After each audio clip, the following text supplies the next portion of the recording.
Alright,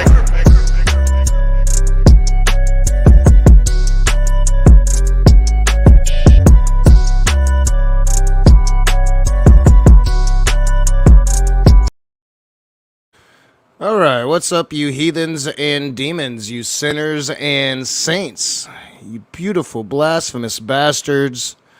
Welcome to a really weird day for me here on this channel. I wasn't going to stream at all today, and I already streamed once, and then I went and talked to Michael, and after I got talking to Michael the Canadian Atheist, and that was a great conversation, that should be posting sometime this evening or tomorrow, I see the news. And that is that Bill Cosby has been, as of today, released from prison. His sexual assault conviction has been overturned. Now, I see some of the comments in the chat. Evidence he was falsely accused, question mark? No? No? Looks like he was falsely accused, Raw the Time Traveler? No? That's not what happened. You see, during that trial of Bill Cosby, one of the main things that they argued about was whether or not the testimony from his deposition would be able to be used in court. Now, the judge overseeing that trial allowed Cosby's deposition from the civil trial to be used in court. So, you know, if Bill Cosby was cleared, if evidence had come out that exonerated Bill Cosby, well, I wouldn't have any issues. Of course the man should be out if he's innocent. It has been ruled, and what seems to be a surprise even to Cosby's legal team, it has been ruled that because the former prosecutor, I think it's of L.A. I can't remember exactly where it is. I believe it's L.A. The former prosecutor had said that he would never convict Bill Cosby in an attempt, I guess, to get Bill Cosby to testify in the civil trial or civil hearing, whatever that was. And because the lawyers said that, this judge just deemed that that's unconstitutional, taking away Cosby's right not to infringe himself.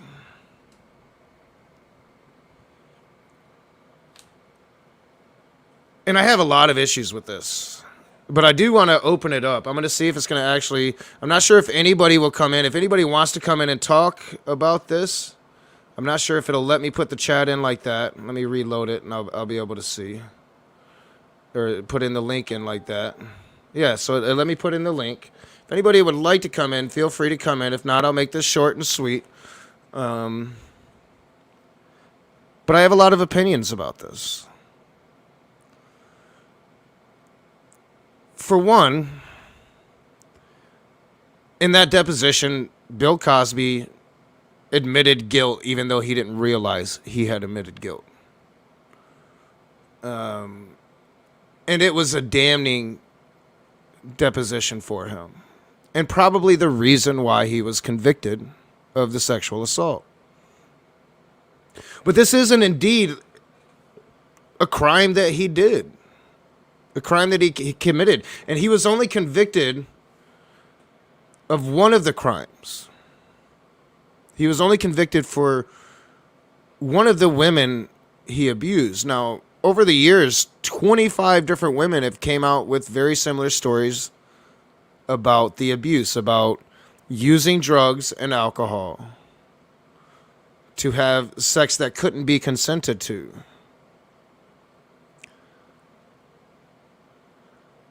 So, the man is guilty of sexual assault. He was found guilty of one of those sexual assaults, given 5 to 10 years in prison, and now he's being let out, seemingly to the complete surprise of Bill Cosby's defense lawyers. And there's a really good point being made in the chat right now. Bill Cosby is a man of money. A lot of money, a lot of fame, power. So there is that aspect. And I'm not sure what happened behind the scenes. To me, if a prosecutor tells you that there will be no convictions, I would automatically assume that that means this prosecutor. Like, this prosecutor ain't going to be able to make no promises for the next one or any prosecutors coming after him. So I would automatically assume if I'm going into a civil deposition and I need not incriminate myself, I ain't going to fucking do it anyway. And if you're familiar with that deposition, I tried to find it because you used to be able to at least get the tapes of it, and I couldn't really find it. But I didn't have a lot of time to look for it. But if you listen to that deposition, like, he admits his guilt, but he doesn't think he's guilty. He doesn't think he's admitting any guilt. He doesn't think he's impugning himself. He doesn't see anything wrong with it. So for this man to be let out of prison so early, for me, is an offensive slap to the face. I did my crimes that weren't sexual in nature at all. But I, as a 17-year-old child, still a child, committed felonies. And I faced that time, and I did every bit of that time that I was supposed to do. And this is like a slap to the face of everybody that has done that.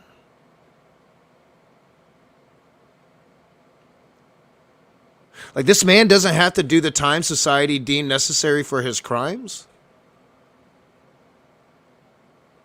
When his crimes far worse than my crimes, shit, I would have ended up doing it more. I've done more time than Bill Cosby. And he's a serial sexual offender. Yeah, he's only been convicted for the one, but he was serial about it.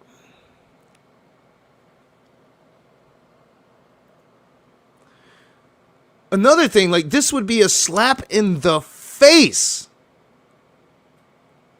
to the accusers of Bill Cosby, to the woman who this suit was centered around, to the rest of the 24 women who found vindication and justice through this suit. A lot of these women, the statute of limitations has passed, and I know, the right wingers, their first thing, well, why did that take so long? Like, the average is like something around 38 years for a victim to come out against their abuser. It takes a long time. You're talking a lot of psychological scars, a lot of shame, a lot of guilt. And then you have a society releasing convicted sex offenders.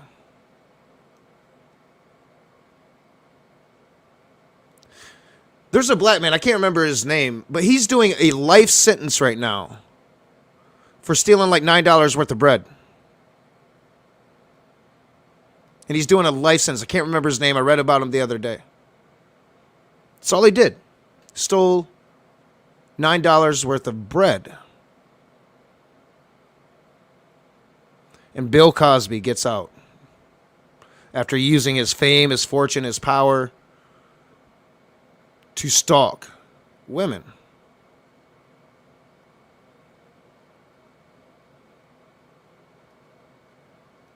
Yeah, I mean, as you can imagine, this is news that I felt a need to talk about, give a chance to kind of open it up. Now, it is early in the day.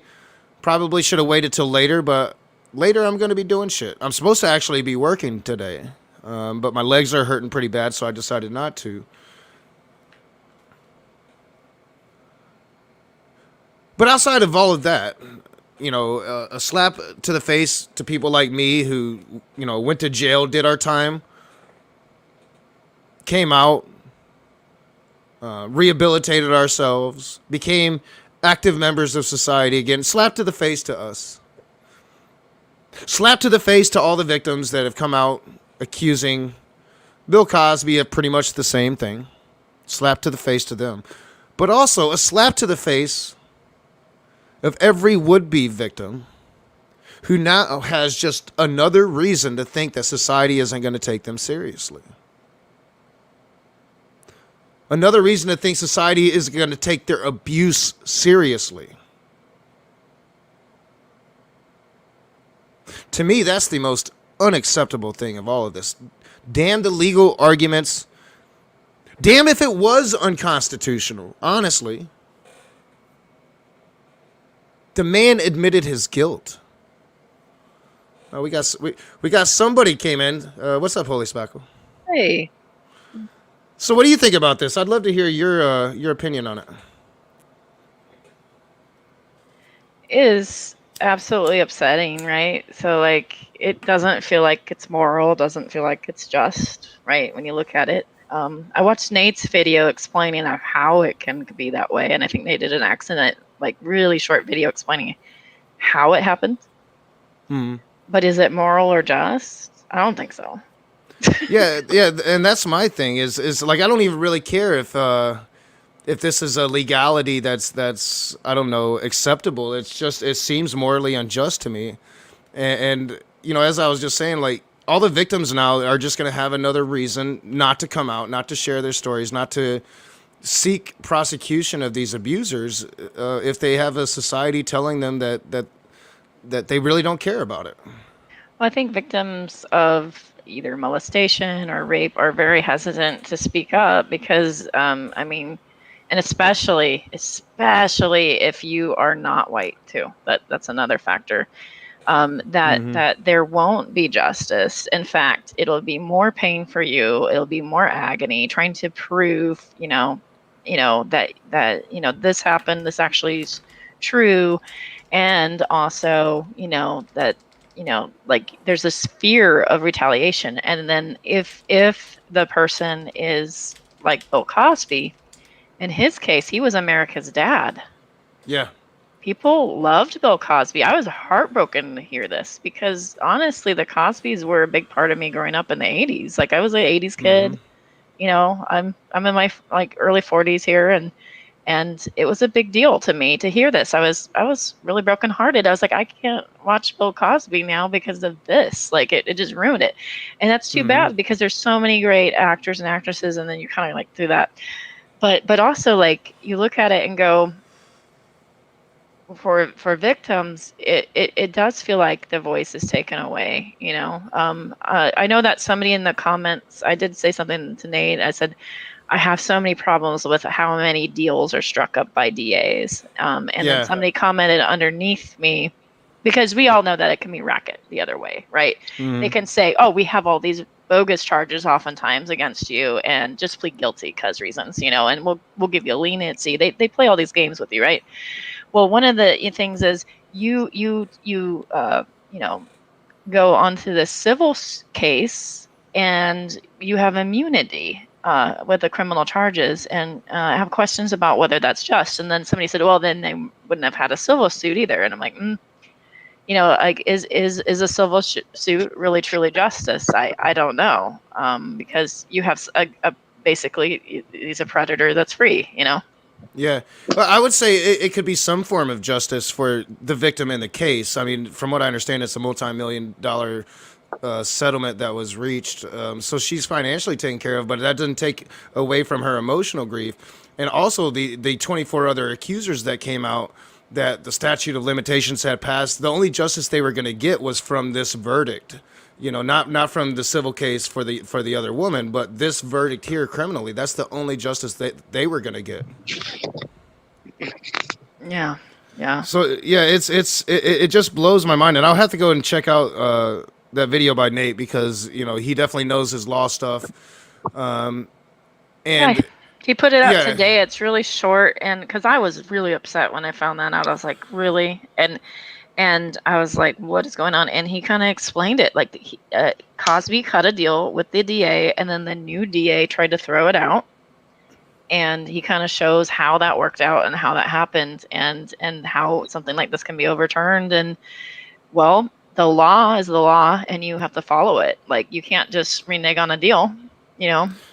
Yeah, yeah, and that is, and it does seem like, just because I looked at it real quickly before I went live, that that does seem to be a big issue here, is that this former DA did say, hey, if you testify in this civil suit, no charges will ever come against you, which to me is like a ludicrous statement to begin with. I don't really see how a DA can make that statement for all future DAs moving forward, but especially considering, if the man is guilty, why are you going to just pretty much give him a get out of jail free card for it, just so he'll testify in this?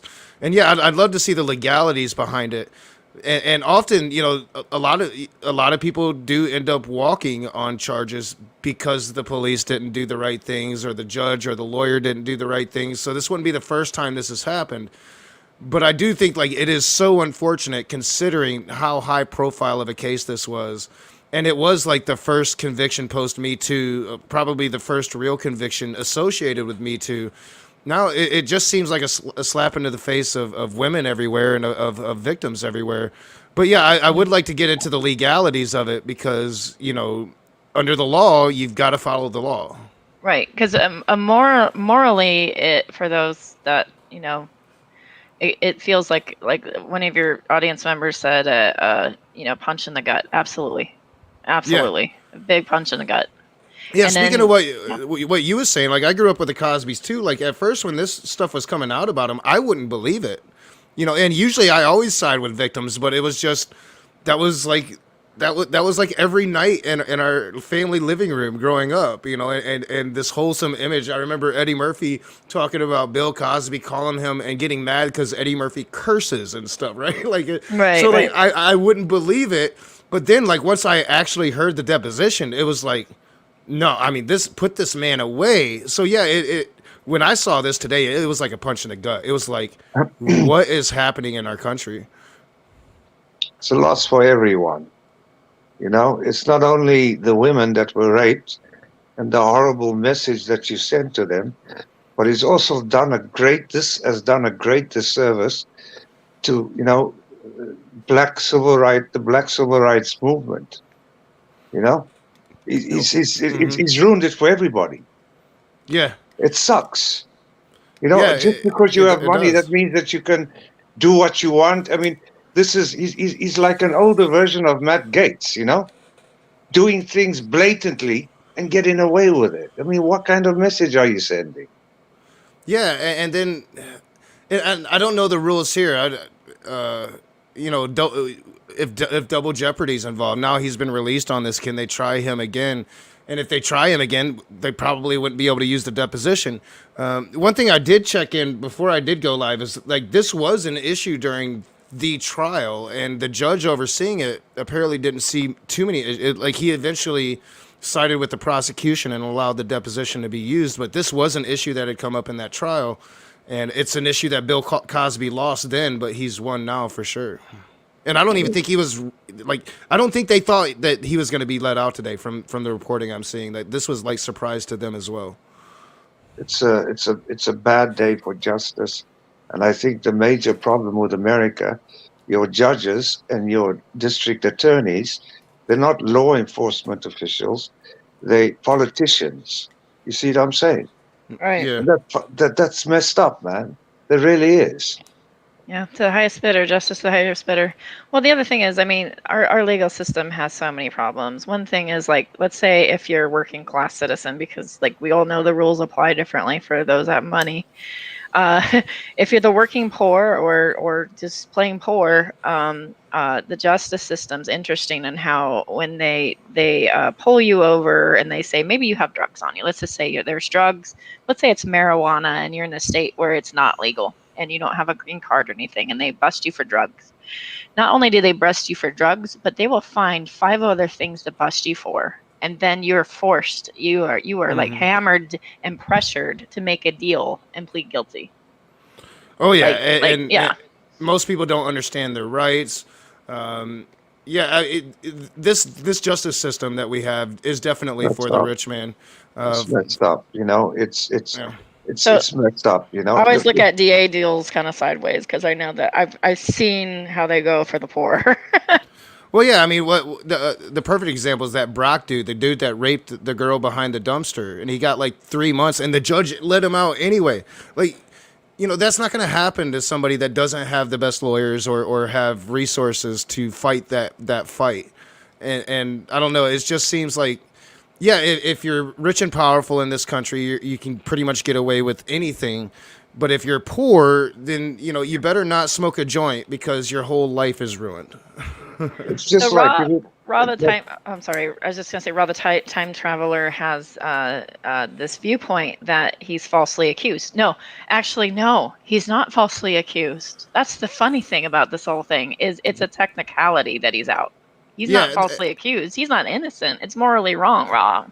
And yeah, and this that's what I'm counting saying. on God to do justice in the end is a lazy cop out. I'm so sorry. This is why there's no Yeah, change. exactly. And I mean, there is no God, or people believe in God, but you can't depend on justice with that. Justice comes in this life, in my opinion. And I don't know, like, it would be different if it was evidence exonerating him. He is an old man.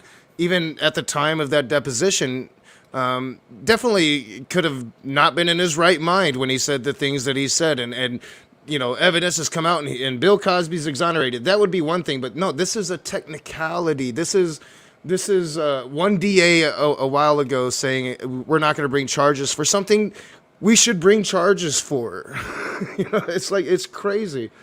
I could never imagine a DA telling a crack dealer, "Oh, go ahead and testify in that civil suit. I ain't going to charge you for the crack." That's not going to happen. Well, they make deals all the time, right? Like they'll catch, for instance, a drug dealer and get the drug dealer to Yeah, squeal on somebody that's a bigger fish, right? Like, I yeah, mean, that's a thing. It's been like that for a while. I just have questions about that actually truly being justice.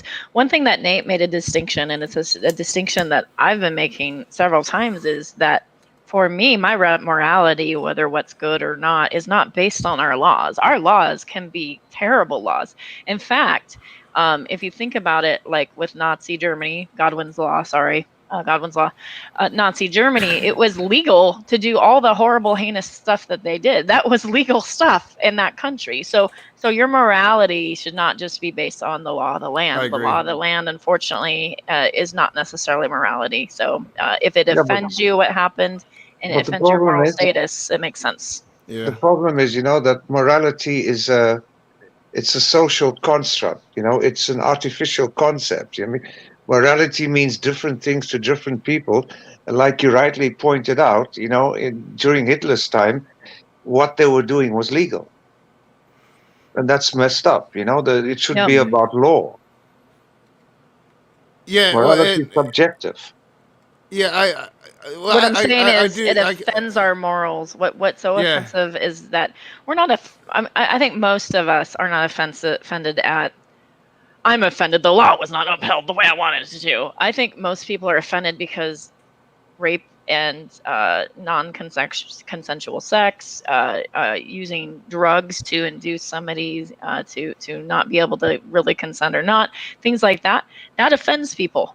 That is morally Hmm. offensive, legal or not. Like that in itself should be offensive. I think that, yeah, there is I a agree. subjectivity, but I think most people that have some sort of normal social construct would find that offensive, but the law works differently. It's technical, and unfortunately things like this are going to happen, and it's discouraging. It just feels discouraging, I guess. I don't know. Yeah, I think that's what it is mainly, and I agree with you. Like, it was always the law not to smoke weed, for instance, and I always broke that law because I didn't agree with it, and we fought, and we were able to change it, and we have fought and changed a lot of these laws. But one thing that really hasn't changed is it's really hard to convict a rape case.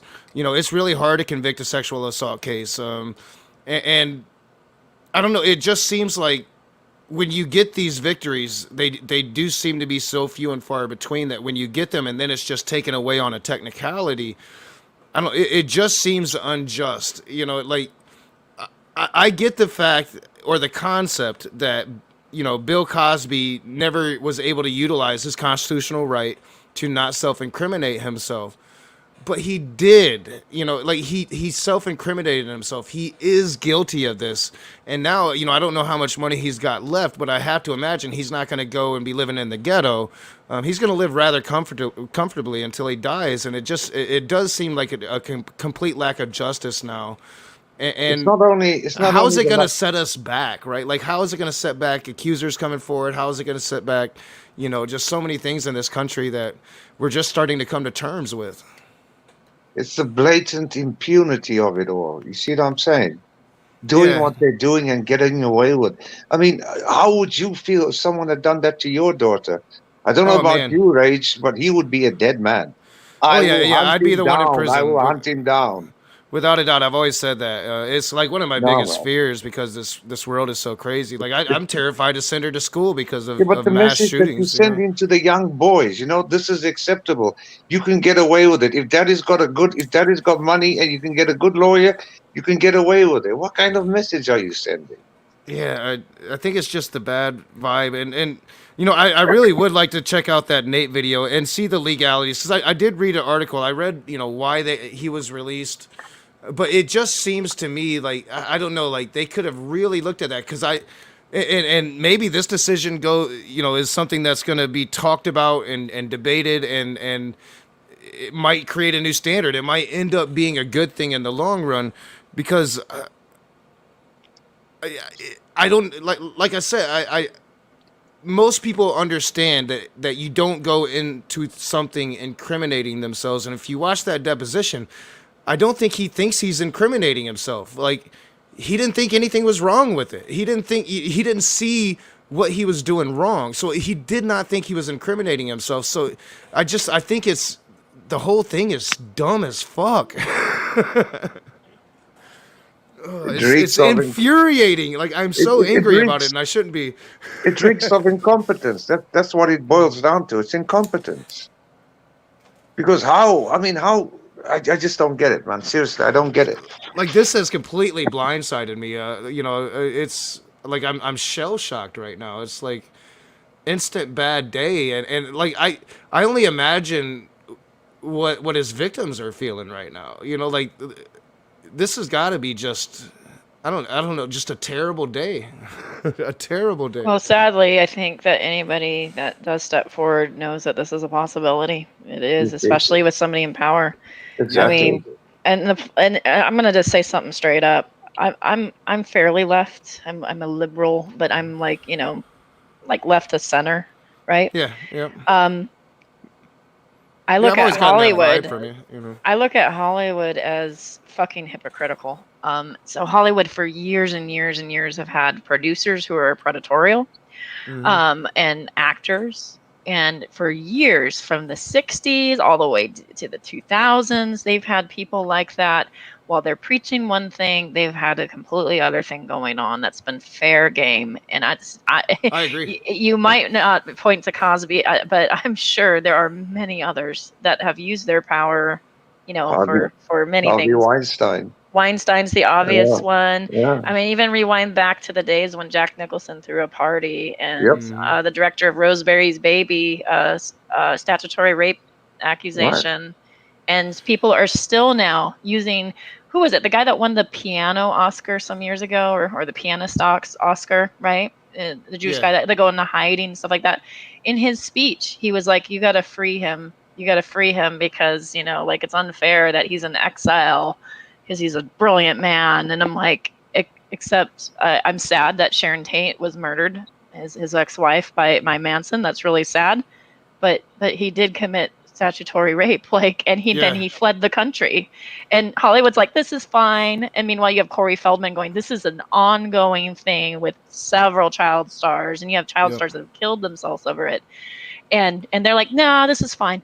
And so it is absolutely aggravating because we know it's a problem in Hollywood, and Hollywood preaches one thing politically and does another, and it's disgusting, and it does the left a disservice completely. I agree with all of that, and I think that like we've allowed the rich and powerful, the celebrities, to get away with basically anything that we don't allow our neighbors to get away with for the longest amounts of time. And yeah, as soon as you started going into it, I immediately thought of Corey Feldman and Corey Haim. They're Corey Feldman to this day is still portrayed as completely insane because he spoke about the abuse he suffered as a child. And maybe I'm sure he does have some psychological damage as a result of it, but he's been consistent in his story since he started telling it. And yeah, I definitely think that something should be done about it, and these people shouldn't get away. Yeah, I mean, Bill Cosby was doing this for decades, and no, he had this squeaky clean image. Everybody thought he was perfect. It's yeah, I completely agree. And anytime a leftist or an actor really tries to front for the left, I'm pretty suspect of it. There's a couple that I respect, but even like people that do big things like Leonardo DiCaprio, they're hypocritical in what they do because he flies his private jet around as he talks about climate change. Well, it's interesting because and this is just kind of going back to Harvey Weinstein. It's interesting because if you do the way back machine, there was a crazy woman that was once married to Kurt Cobain before he killed himself. You remember her? Oh Courtney yeah, Love? Courtney Love. Yeah. Yep. Nobody took Courtney seriously, but in an Yep. interview, she said, they said, "Do you have any advice for young women trying to break into Hollywood?" And she gave some sort of advice in the beginning, and then she said, "And if Harvey Weinstein invites you out for drinks, run the fuck away," or something like that, or don't do Yeah. it. And that was way back when. So this has been ongoing. It was an ongoing reputation. Well, yeah, You know, yeah. People knew about what Harvey was doing. There's that's no exactly the doubt. point. They were Yeah. doing what they were doing, and it's not like nobody knew that they were doing. People around them knew what they were doing, and they still kept quiet, and that what infuriates me. Yeah, and that's what and stuff like that happens. So it makes it easy for conspiracy theorists to really run with that stuff and point the finger at the Democratic Party and say they're running a child pornographic, devil worshiping ring out of this pizza deli, and because people do understand those things happen, so it's easy to connect the dots, and society itself has allowed it to get away, just for people to get away with this shit for so long, and that's what this decision today harkens me to. Is it's our society is still there. We haven't defeated that aspect of our society yet. These powerful men are just going to get away with whatever the fuck they want. That's the sad thing, and they say that capitalism solves all problems. Capitalism just legalizes greed, and it's an unadulterated power. You see what I'm saying? It justifies greed. They substitute the word greed for ambition, and that's supposed to be a good thing. That's all messed up, man. Well, I think I think the problem here in America is we've been fed this illusion of freedom, this American idealism our entire lives.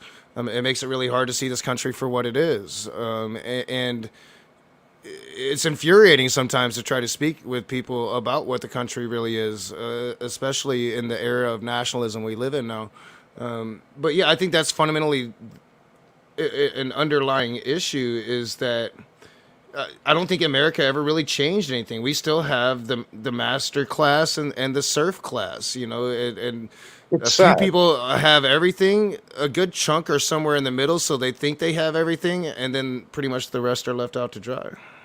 As a foreigner looking at America, and please don't take this the wrong way, but what I see America is all Americans love America, but not other Americans, and that's messed up. That's sad because America means different things to different people. For instance, they say "Make America Great Again." Okay, I've got a few questions for that. Yeah, me Define too. great. When And was it great, and for whom was it great? exactly, Yeah, it like wasn't so great for a lot of people. That's what I'm saying. Not great for minorities, not great for women, not great for great gay people. I mean, it was great for rich white guys, yeah, but for no one else. yeah, and it's like this to me is just another example of America being what it's always been. Ugh. And damn, I hate I hate that there's actual legalities there, because it would be so much more refreshing to just be able to rage on it, without understanding that, once again, he found a rich man had the best lawyers that found a little loophole and was Can able to That's get right. out of something that can most of us aren't going to be able can I to. address Raw for a second in chat? Oh yeah, sure. Yeah, I'm not paying attention to checks, so go ahead. Raw drives me wild. Raw says, unfortunately, again, this is the second time he's done this. Unfortunately, in the eyes of the law, apparently he was falsely Yeah. accused. That is not at all what happened. Nobody said he was falsely accused. On That's a a misrep- technicality, he had immunity. There is a big difference between That's a innocence and immunity. misrepresentation. That's a misrepresentation. He was guilty, but they made a procedural mistake. But that doesn't Yeah. negate that he accepted what he did because he He literally self-incriminated. he admitted it. He just Yes, didn't know he was admitting it. yes, and he still gets away with it. That'll never get, it's going to go in infamy. And like I said, I'm sure that people are going to be looking at that now, and hopefully will change it. But little change ever really happens in This America. I'm thinking of Smokey and the rest of those Pharisee scumbags like Darth Dawkins. This is, a reason to howl at the moon. Oh There is yeah. no such thing as police repression. Black people are not being oppressed. Look at Bill. Come on, man. Well, the reason why, okay, so this is my theory. I think the reason why folks get that way, is, I mean, obviously you could say inherent racism, all that, but if you sit down and talk to conservative folks, they have a lot of fear that Western culture is under attack as we know it, and they Yep. enjoy the values of Western culture, and they're afraid of globalism, okay, and whatever that means, and so like it's so like mixed in that you add anything else, to it, and it sort of gets intertwined, and so it's so deeply rooted that it's really hard to unwind and talk with folks, and there's a lot of fear going both ways, right? Like there's fear of left talking with conservatives. I can't tell you how many of my left friends are saying, if you voted for Trump, you're not my friend. Unfollow me. Fuck off. Block. I hate Trump, but this is not a way to win hearts and minds, right? And the other thing is like if you're a leftist, fuck off. You're basically a communist, and you love abortion. Fuck off. Like it. It's There's polarizing. no conversation, No, Yep. and no middle ground. yeah, it's been really polarized. It started really polarizing badly with Obama and just got worse and worse and worse. Yeah, I, Well, I agree. I was sucked into it. I was hanging around with the woke scolds, and shit. I probably alienated 99% of my family from political shit. Because they're all Trumpers. I stopped associating with friends, and yeah, what it does is it makes it worse. When we're not talking to them, there's no way we could ever reach them. And if we're not talking to them, we're showing them the worst of what we are, or what they fear that we are, is that we don't take them seriously, and we just think they're that bucket of deplorables. And then whether they're not deplorables doesn't matter, because they're still half the country. And if we're not talking to them, it's just going to get worse and worse. And sooner or later, we're going to kill each other. Well, the problem is, people are substituting their feelings for facts. You know what I'm Yeah, saying? So they play team sports to the point to where, I mean, on both sides, they're willing to I ignore mean, facts. Facts, yeah. both sides want to talk, but I mean, like when there's a dialogue, a so-called, like with Dawkins, like when you're talking to him, right? Because he's a stereotypical, for me, a right-wing fascist, a horrible human being. But when you talk to them, they talk at you, and when you're talking, they're not listening to what you're saying. They're just True. keeping quiet so they can talk again. So what's the point in talking to someone like that? Well, it depends, Yeah. right? So there are some right wing and left wings that are just going to talk at you, and you're not going to have a conversation with give and take. No, And there's no charity given, right? And no. so I guess you have to find people that can understand the principle of charity, which is giving the person the best possible argument, right?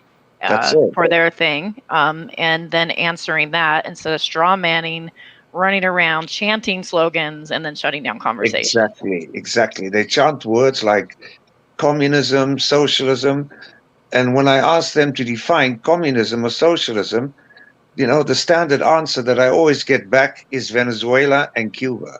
I asked what and not where. You know what I'm saying? So even when you ask them questions, they don't even answer them. Because, look, if I want to understand where you're coming from, you have to explain to me in words that I can understand the way you feel. But if you're not even capable of that, how do you move forward? And that's for the left as well, both left and right. Yeah, I have a hard time understanding a lot of right wingers in America these days, and my goal is to kind of try to understand. But I also have a hard time understanding a lot of leftists, and even leftists that I would say that are on the same scale or in the same spot of leftism than I am. It's just I'll the give you way an I see it, example. the way I see it, real quick, and the way that I called it 4 years ago, maybe 4.5 years ago at this point. Like, man, if something doesn't change, there's going to be a civil war. Like all reporting says that the January 6th rioters they don't think they went far enough. Like this shit's going to get worse if we don't start finding some way to talk to each other. Mm, you know Yeah, what, it's Dave? just strange to me, the siege on Washington, only because, and I know this is off topic and it's a can of worms, but only because, like, if this was, let's say, a BLM group, how many people would be down to blowing their heads off for They would entry have had on they that? would Oh have my had God, snipers on the roof, right? 100%, Yeah, well, 100%. I definitely think it would have been a much different reaction to BLM. But like, even if I like to think I'm consistent. So if BLM were to storm like a state capitol or a federal building, No, have at it. yeah, Like you I storm a think I federal would condemn it building. as well. Yeah, they But have no. I honestly, you storm a federal building like that and threaten our leaders. Like, I think they have every right to shoot you dead. I'm sorry. yeah, I You mean, know what the worst? because we have political means, right? But you know And what the worst thing was in January 6th? That they actually let those sons of bitches leave. oh yeah, and a You lot of know? them are pretty much getting out with a slap on the wrist. A No, lot but of them are being I'm charged, talking and about the day of the insurrection, the day, that they attempted that coup. They were allowed to leave. Even the ones that entered the Capitol building, they were oh yeah. escorted out of the building and allowed to leave. Where's the justice in that? Yeah, and I think it definitely dispelled an illusion that a lot of us had that like somehow our capital was defended would be defended against attack. Like, and hopefully they're taking care of that problem. I know Fort Bragg is defended against attack, but it's pretty sad that our federal Capitol building wasn't. But yeah, I totally agree. It's like allowing Kyle Rittenhouse to leave the night that he left. That's it. I've never understood that.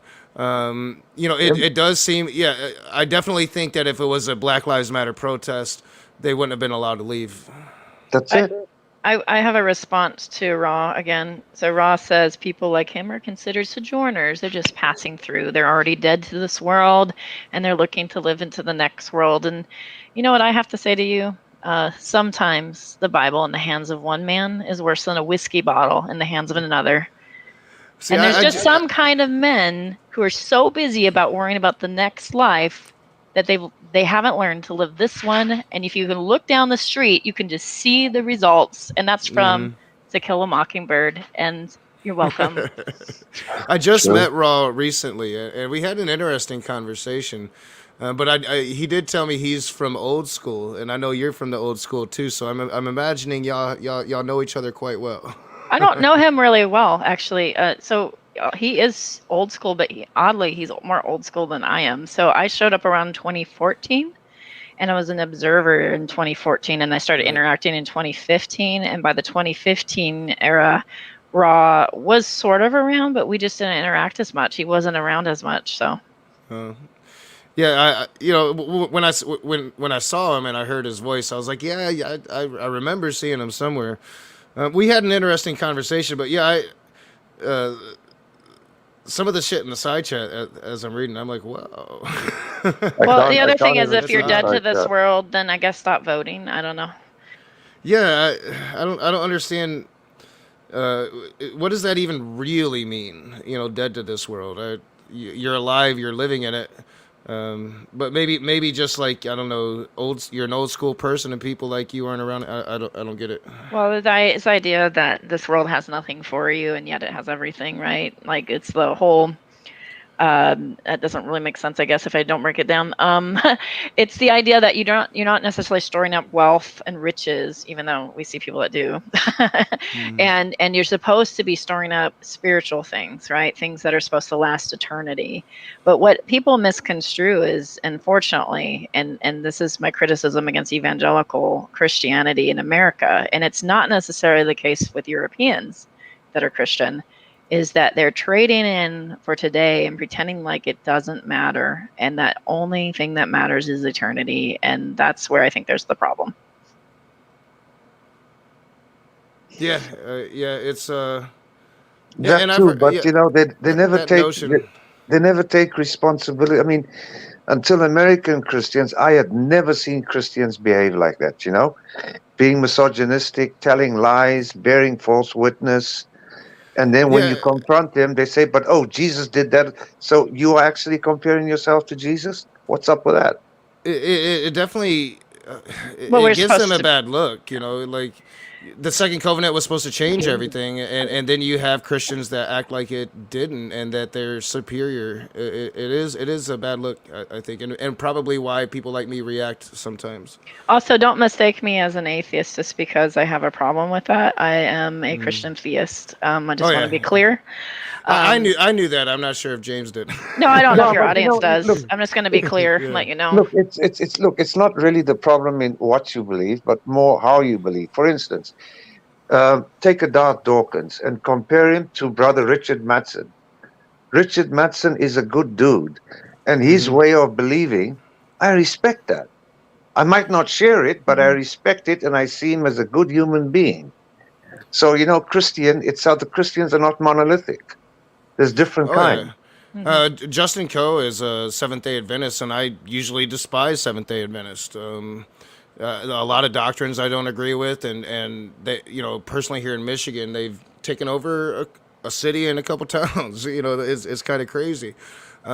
But by knowing Justin Coe and knowing that he's just a good dude, yeah, it's Christianity isn't monolithic, and I think that evangelical Christianity in America is the loudest, and therefore gives the rest of Christianity in America a bad name. Like if we had, if we didn't have that evangelical aspect, I think that coexistence in this country would be a complete reality at this point. But we don't have that, and we're I've always said I hope those progressive Christian voices just grow louder and louder, because that's really the battle that needs to be won. It's not atheists debating Christians; it's Christians debating themselves. That's it. Yeah. I mean, if you look at pre-sup, name one person that has been, that's an atheist that's been convinced by the pre-sup argument. The pre-sup argument is stupid. It's not effective. What do you achieve? You don't achieve anything. So I would think as a Christian, your job or your calling is to spread the gospel and to win hearts over. But how are you going to do it? By calling people scumbags, dirtbags, bitches, fat whores, go back to use heroin. That's not very Christian, is it? Yeah, well, and it depends on what Christian in America you ask, Well, I'm talking because about, like Smokey and Dart Dawkins, oh they're yeah, Be right horrible, back. putrid human beings. I oh gotta yeah, walk my dog. I'll be right back. oh yeah, All no right. problem. I No, mean, Smokey's, I mean, I'll tell you straight, I'm also I old school agree. and I've got a short fuse. Had Smokey said at least 2% of what he said to you and about your child, his ass would have been beaten up, Rage. And I'm not saying this to be a brave man or whatever, but he deserves to get his ass kicked. Oh, I thought about buying a plane ticket to Cali. I ain't gonna lie, and You I did. know, I offered him a charity boxing event he's a that chicken shit, just like he Doc wouldn't Dawkins. take. He's I'm a like, cause chicken shit. he knows I'd have tore his ass up. What I mean, look at the end of the day, I mean, I'm a reasonable judge of character. So when I look at you, and I look at him, and I listen to you, and I listen to him, you tear his ass up in a minute. Yeah, He's not a I man. He's appreciate not. that. You're a man. I respect you as a man because of the values that you exude, and you know what makes you you. I have no respect for Smokey. Smokey's a coward. I He's agree. he's a You horrible know, human being. the worst thing about my experience with Smokey Saint isn't even like all the things he said about me. It's seeing the rest of Christians. They do nothing. They encourage Yeah, it. they accept it. They encourage it. They see him as some kind of leader, and That's it's it. just it's been disheartening for me. That's it. Honestly. And then you get chicken shits like Otangelo, who 1 minute criticizes him, and the next minute he kisses his ass. And Otangelo, he challenges everybody for a debate. And once he's in the room, he's woefully unprepared and extremely ill-informed. And I'm And he thinking to he myself, he never Otangelo, you keep argues for the Christian God no, ever. no. And I think to myself, you can't be this stupid, Otangelo, because you keep doing the same stupid thing, and yet each time you do that stupid thing, you hope for a different result. Why are you here? Yeah, it's Why are you insanity. challenging people to debates? You're not smart enough. Well, it's insanity. Oop, we lost James, but I think it proves effective, honestly, because people are dumbed down. There's been this notion of, readings for dorks. People don't really read books anymore, and people are kind of dumbed down. So when you dumb it down and take it down to that level, it does become appealing. Well, I mean, you tell the masses what they want to hear. Yeah, That's yeah. it. That's it. That's what I keep saying about, like the NIFB and people having the debate about whether we should cover the NIFB. And I'm What is like, that? What's the NIV? What's that? they're the new independent fundamentalist Baptists, the Stephen Andersons of the world. That Wow. they call for the genocide of all gay people, Oh, you and mean people like are like, the you like shouldn't the Westboro platform them. Baptist Church, like that? Yeah, yeah, yeah, exactly like that. And my thing is, especially when it comes to gay people, like these bigotries are still down inside of people. Gay people are just now finding their equality, and there's still actually a long way to go in this country. And people like Steven Anderson and Matt Powell and Ben the Baptist, they appeal to those bigotries that people don't feel comfortable expressing themselves. These people need to be exposed at the highest levels, and unfortunately, for a while it happened, but there is this debate now that they should be, I don't know, ignored, and I'm terrified of that. I'm really terrified of that. You know what the funny thing is? Look, I'm speaking to you as a heterosexual man, right? Yep. I have nothing to fear from gay people because you know what? The more gay men there are, the more women that are accessible to me. So I'm not seeing a problem. So, and usually what I find about the people who are most hateful towards the gay are gay themselves. So they think if I scream gay, gay, gay, anti-gay, gay, I won't be gay anymore. Bullshit. Or at Nobody least becomes gay. You are born that way. yeah, That's or, it. or or at least they think they might be. Like I do, there has to be some deep rooted fear, that propels you, like with people with like Matt Powell, they are brainwashed and programmed from a young age to think these things. But I still think that there has to be some deep rooted fear, some reason why you're willing to go above what society deems way out Look, of line, how can you be to promote bothered by such hate something? Look, speech. how can you be bothered by something that you don't experience, you don't feel it, and you don't see it? So I'm not understanding how it's any of your business what two grown people decide to do in the privacy of their own home. What do you care? I mean, Yep, there's other things to worry about. World hunger, exactly. world poverty. You're a Christian, aren't you? Let's talk about that. They never want to talk Yeah. about that. And my position has always been that gay people should be allowed to be as fucking miserable as straight people. You know, like, let them Well, have equality under the law. Let them get married. They can be miserable like married straight people are. can I ask you a question? Can I ask you a question? Do gay Yeah. people pay taxes? Oh yeah, yep, I agree. So they Yeah. should have equal rights just as every other tax-paying citizen. That's it. Yeah, and that kind of goes to what we were talking about earlier about America. Like, when was America ever great? Because we're still fighting for equality under the law for American citizens. It's like America wasn't never great. The dream of America is greatness, but we've never come close yet. Well, the sad thing is, if you look back at history, and I'm not saying I'm an educated man, but my understanding is that America was founded by refugees for other refugees. And that message seems to be totally lost nowadays because, I mean, look what Trump did and what he did at the southern border, separating the children from their Hmm. parents. And that's what makes me angry with people that, supported Trump for doing that. Oh yeah, How me can I too. see the good in you if you support an evil policy like that? Yeah, and it's one thing if you haven't put much thought into it, but if you're gonna sit there and debate me on it and justify it, oh, Exactly. that That infuriates infuriated me. the Yeah, that hell gets out of me me. mad. It gets me mad because I'm thinking that you thinking I'm a fool and I'm stupid. You know what I'm saying? That Yeah, and you you're can't pretty much justify that. You you're can't. pretty much declaring yourself this monstrous person that would have been right there with the Nazi Germans, just That cool that's with that what the springs hell's to going mind. on. That springs to mind. I mean, you think they talk in the way they do, but what would they do? Let's say, for instance, had they lived in Nazi Germany in the 1930s, imagine the evil they would be capable of doing. Yeah, the first time I really went off on Brett Keane was on Brett Keene's Another stream, idiot. and it was when this issue was fresh, and yeah, Brett Keane and Von Helton and this guy named Jesus Freaks were just hardcore defending it, and man, I probably had my most epic meltdown that I have ever had on YouTube. I'm sure it's out there in the ethers somewhere, and if somebody has it, send it to me because as much of a train wreck as it was, I'd love to see it again. I mean, is there anything worse than cruelty to children? I don't think so.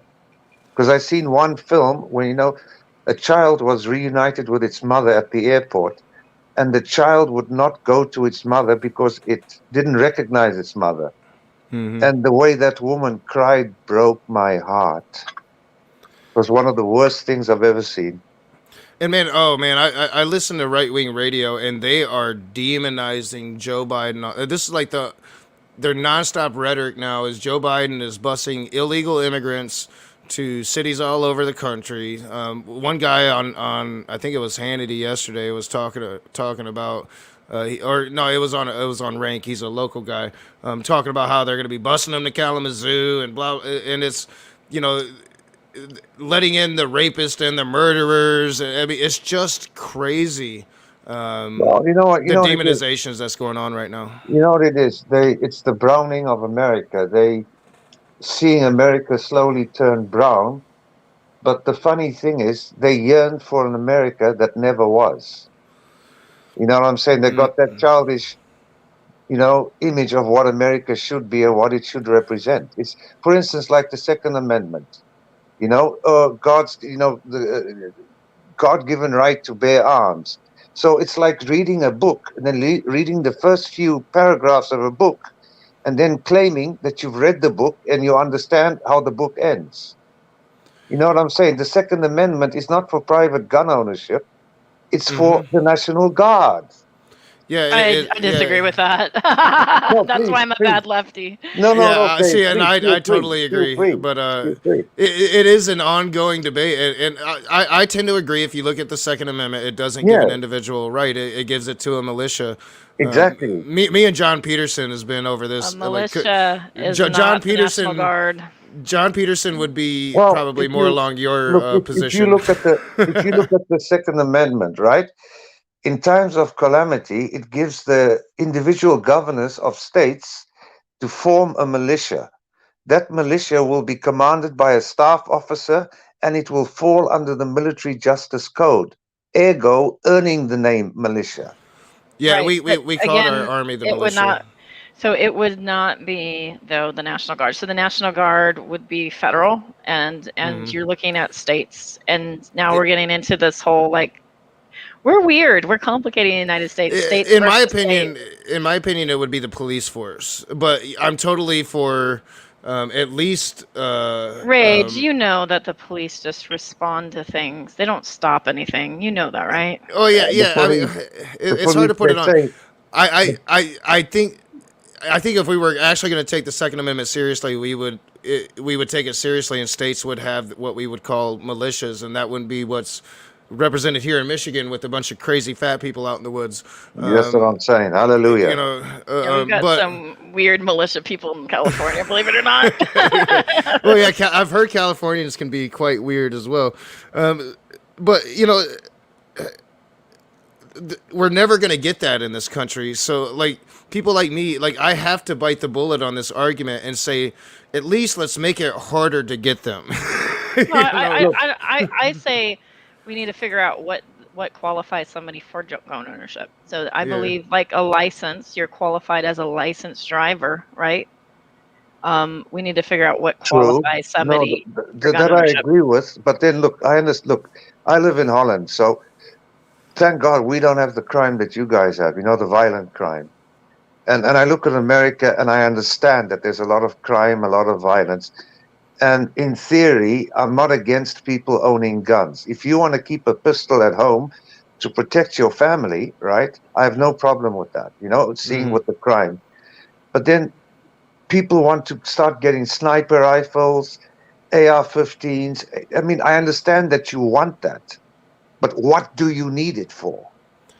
Yeah, I was talking to somebody. I can't because I've been doing a lot of shows lately. I can't remember where else, but this one guy was telling me a story. He lives down south, and I can't remember what happened. But something happened, and like people or a convict escaped in his area, and he was like people were walking around armed to the teeth. You know, like they had an AR over their shoulder, they had a shotgun, they had pistols on each hip, they had machetes. Like it was like, and that's the big issue. Is we have 380 million guns in this country.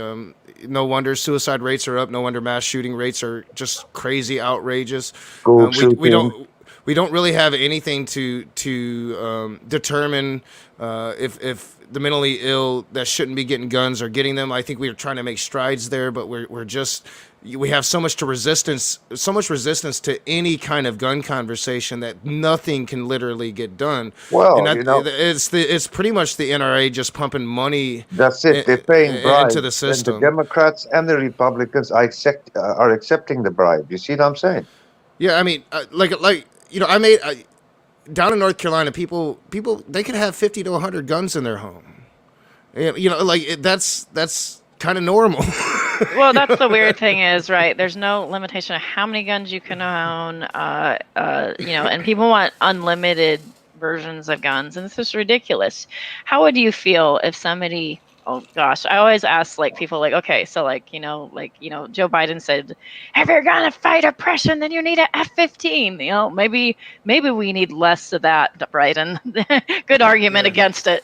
But like, here's the thing, like how would you feel if, I don't know, like let's say a legal immigrant, somebody that's off the boat but is legalized in America, how would you feel if they had a whole militia set up with their group and community? All of a sudden, yeah. people would start feeling some kind of way about it, right? Like it's not just an individual white guy randomly shooting up a college and snapping No. because reasons. Like it's like now, oh, well, what are they planning on doing? Well, that's the thing is, like, we have some gun control already. We have some gun control in place to try to prevent from within like completely an army building up. But what we don't have gun control on also is like we don't have any control on like this idea of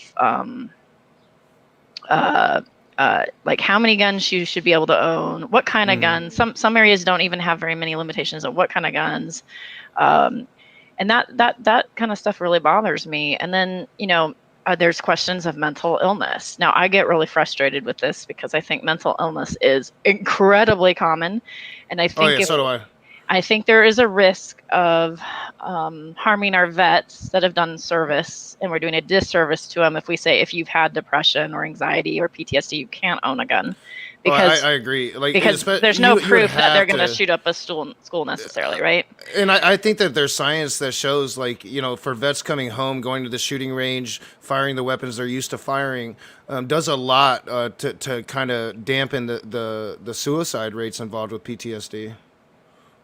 Right. So I think I'm completely open to more gun control, that's smart gun control, reasonable gun control, but I don't know what that would look like right now, because I do think that there's some people that are so wackadoo in the brain, like that if they had a gun, it would be incredibly dangerous, right? Like imagine a paranoid schizophrenic with a gun, probably not the best idea, right?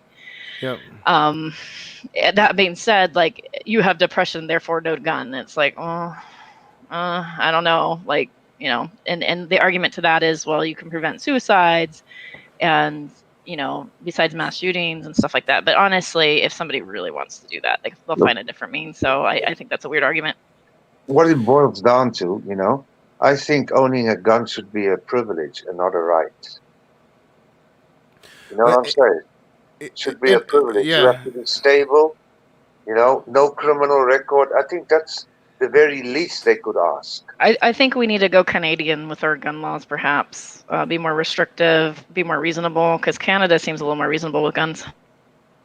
What is yeah, I what could deal with reason? the Canadian system. What reason do you have? What reason do you have to go ahead. open carry?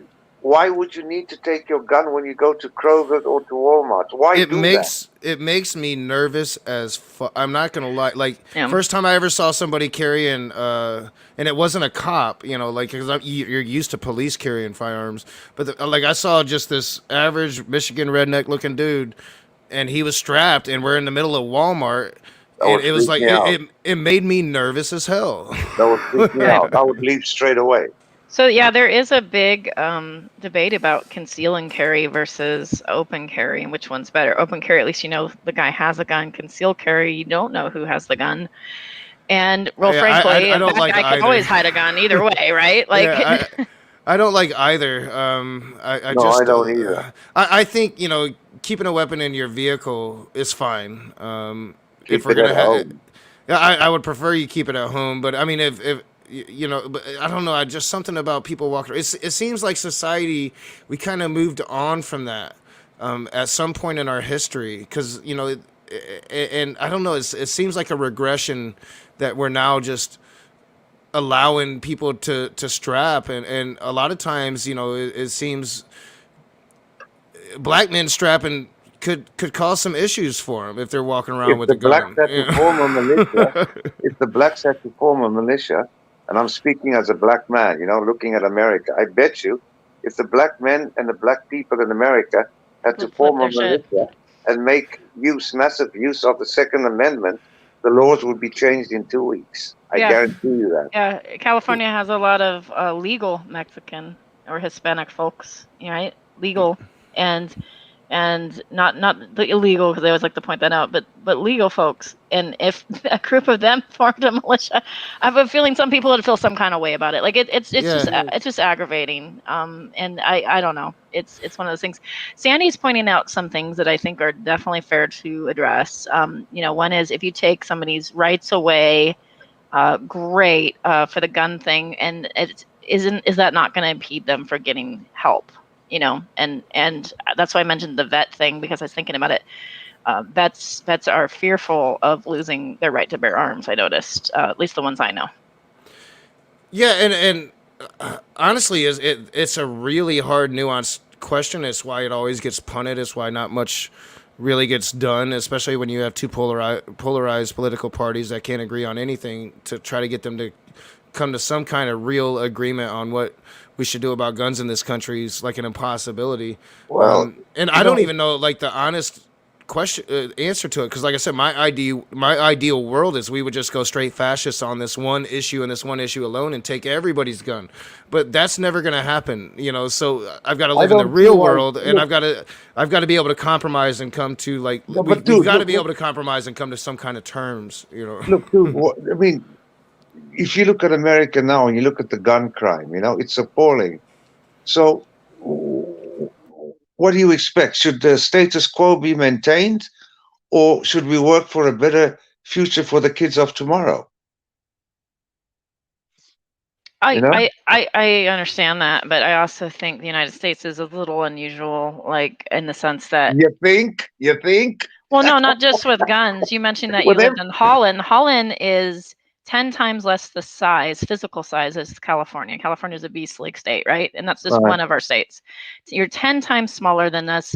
You have less than half of our population, and that's just one less of our than half. states. We've only got I 18 meant million. I mentioned that not as a criticize thing, but to say that Europe is unique because they have so many small countries, right, that fit Uh, inside of our United States, like in one of our states. England fits in one of our states, like, mm, like it's mm, just crazy.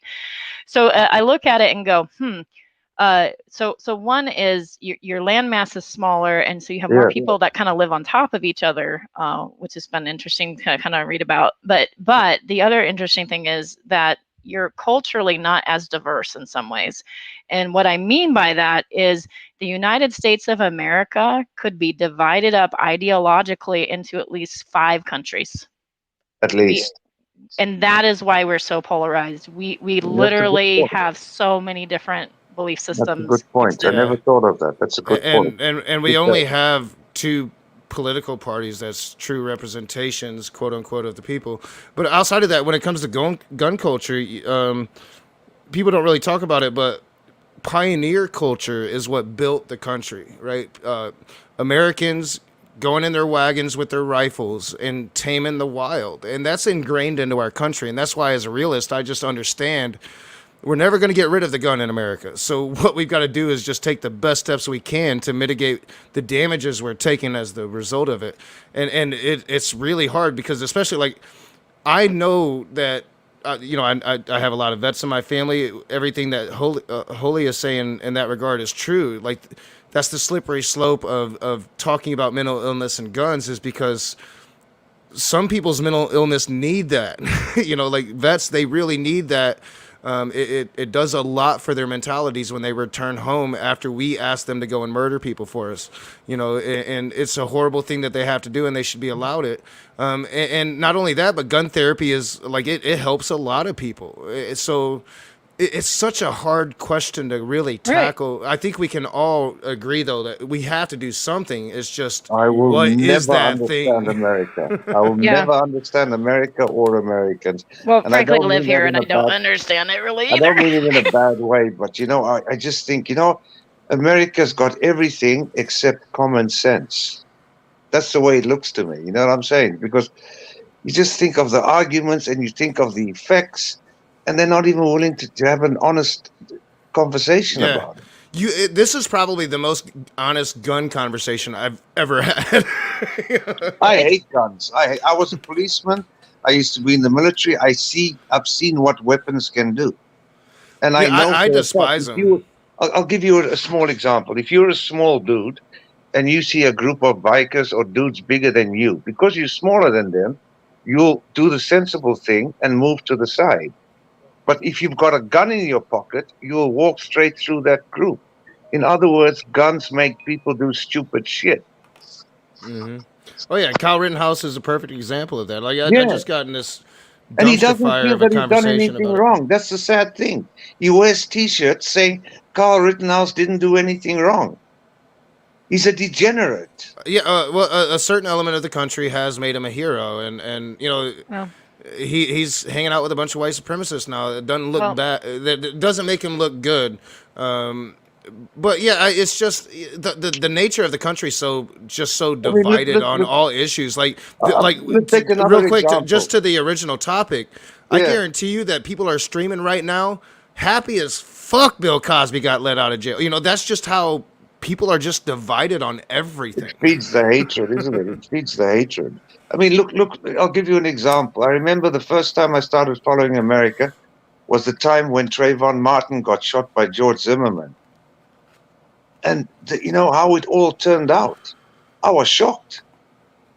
He I, got s- away with murder. The I cops still told him don't. to stay in the car, I and still he don't chose believe to it, get out of the honestly. car and execute that child, and boast about it and try and sell the gun on the internet. I still don't. I don't get that. I don't get that. I still don't. Like, they criticized Obama for crying over the shit. Yeah. No, Obama, in my opinion, he cried over Sandy Hook. They criticized him for that, but he said Trayvon could have been my son. Oh, and they just crucified that you man. know, for what it's worth, here in Europe and around the world, Obama was respected. In my humble opinion, Obama was the best and most intelligent president America's ever had. I I mean, I don't am. like all that he. Don't get me wrong. There was certain things like the drone attacks I didn't like, but basically, I he was a I good think human his being. I think historically Obama is going to be important forever, and I think he did the best job he could do. Yeah. But as a progressive that worked for to get him elected here in Michigan in 2008. We thought we were electing a progressive, not a corporate shill, and he did turn out to be a corporate shill, Well, unfortunately. you But know what? he did a lot of good things. He did a lot Look, of at good the end of things. the day, if you stuck out, you were at the sea. If you go with the waves and with the floods, you'll hit the beach. You know, Yeah, I mean, you've got to go along to get along. well, yeah, and his hands were tied somewhat, but Yep. also he lied to us. He's a politician, dude. He's a politician. Well, he played us like he played that progressive He card, and played he you like a won. second, like a And fiddle.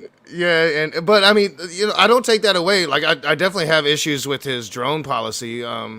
Never should have gotten a Nobel Peace Prize. I'm just gonna say that people are gonna hate me for it, but never should have No, gotten I that. agree. I agree. But I think historically and for the era after Bush, we couldn't have Bush really sucked. asked for better. Bush sucked. And then I thought Bush was the worst that America could possibly present to the world. And And then we then said, "Hold my beer." Yeah. Spanky McBonespurs, you Well, know? speaking of Bush, there was other big news today. Donald Rumsfeld died Oh, today. oh, shit. Oh, that was good. I gotta go. I'm sorry, my phone. Oh yeah, Is he no problem. serious or is he kidding? I'm not sure. I'm not sure what just happened. I thought that was theatrics, but now I'm starting to think it's real. Yeah, we can talk about that because I mean, I despise Donald Rumsfeld, but I'm not happy he's dead. I don't even know why he died, but I expect I'm going to see a lot of leftists, celebrating this man's death. I mean, I don't like him. I think he's a war criminal, but I don't know. I don't think it's really. Hopefully, I don't see a lot of people celebrating his death. That's what I'm going to say. And I don't think that's what James. He said he had to go. I'm not sure what just happened. I don't know either. Yes, there you go. So I'm not, because I'm mixed on it, and I just tested Donald Rumsfeld at the time, but I don't know. I really hope that I don't see anything people like celebrating that, because that would probably get under my skin. Yeah. Yeah, it's tough. Like, if All you right. have a leader that you despise and they pass away or whatever, this whole dance and spit on their grave thing is probably detrimental to to being able to reach Yeah. across the aisle, so to speak. Yeah, and I just got messaged. I'm not sure. Like, I didn't see it in the chat, but I guess Cheryl in the side chat is saying that the NRA was started to help black people get guns. No, as far as I know, like when black people were wanting to utilize their Second Amendment rights at the time, they were called the Black Panthers. The NRA was really hardcore against that. I think that the modern NRA is probably for everybody to use guns, but I'm not sure their modern position on black people having guns. There's a lot of myths that follow the NRA. So on one side, that's against the NRA, they will say the NRA was founded by the Ku Klux Klan. Well, that's sorry, my dog. Oh, you're all right. That's not true. Um, and then the NRA originated as a champion of gun rights for all races. That is definitely that is Yeah. definitely something that you can argue about. NRA championed and led, or Black Panthers led the NRA to support gun control. I don't know. I think all of those could be challenged. There's a few weird myths like that. Yeah, I like think I the never even NRA is heard largely I never heard currently. the KKK thing. Yeah, I have. I've heard really.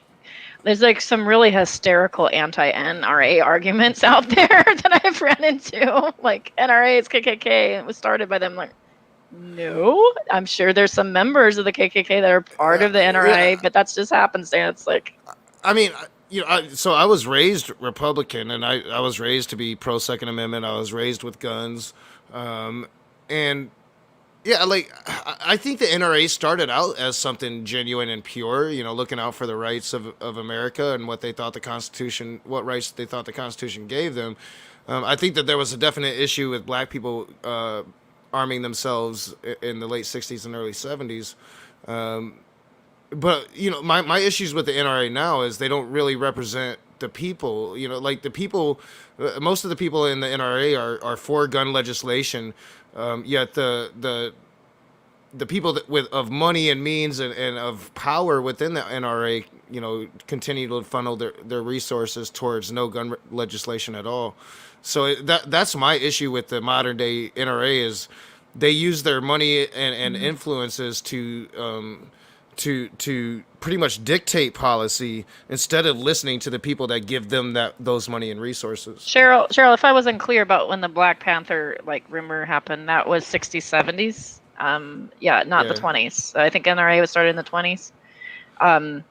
So yeah, obviously the Black Panthers weren't the start of it, but there was like this whole thing of like the NRA. And in the 20s, you had Jim Crow laws, so it wasn't like Oh God. colored people could be carrying guns anyway. You know what? I mean, this is really off topic from where we started, but the Jim Crow laws, I didn't really. I have to tell you, I'm incredibly ignorant. I did not learn a lot about this stuff. The Black history that I learned about was really whitewashed, and it was like, hey, this man discovered peanut butter. Well, sweet, Oh, yeah, I got that history too. Yeah, George Washington Carver. Yeah, and you're like, oh, that's awesome, and then you don't hear about like, oh, I didn't learn about Tulsa until, Yeah.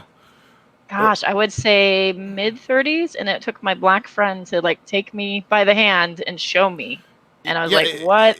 It wasn't until I started my leftist activism and joined BLM back when BLM first started that I really started to understand some of the things. Like, yeah, I knew Jim Crow just because I lived in the South. Like, I knew it was a thing, but I never knew it was the thing that it was. Like, they don't talk about it like it was some bad thing down there. They South will rise again. But Sunrise towns and stuff. Like, it's Yeah. just unbelievable. I never knew like half of this shit about slavery, and I definitely didn't understand what went down during the civil rights movement at all. Like I didn't learn hardly any of that. Well, and I think I had, in my ignorance, defaulted to being miffed about Malcolm X's radical views. Yeah. Oh, And yeah. and now that I understand more, I completely understand. Well, I don't completely understand. That's not true. That would be very incorrect of me. I understand more of why he said these radical things. It makes more sense now. Yeah, and they always focus on that younger Malcolm X and not the man that he became. Yeah. It always kind of blows my mind because we're often fucking idiots when we're young, you know, prone to extremism. And yeah, like once you understand the harsh realities of his environment and what he came up in, I think it's you understand why he became what he became. And a lot of people have like some hard feelings about Martin Luther because they feel like he used his own people as sort of fodder.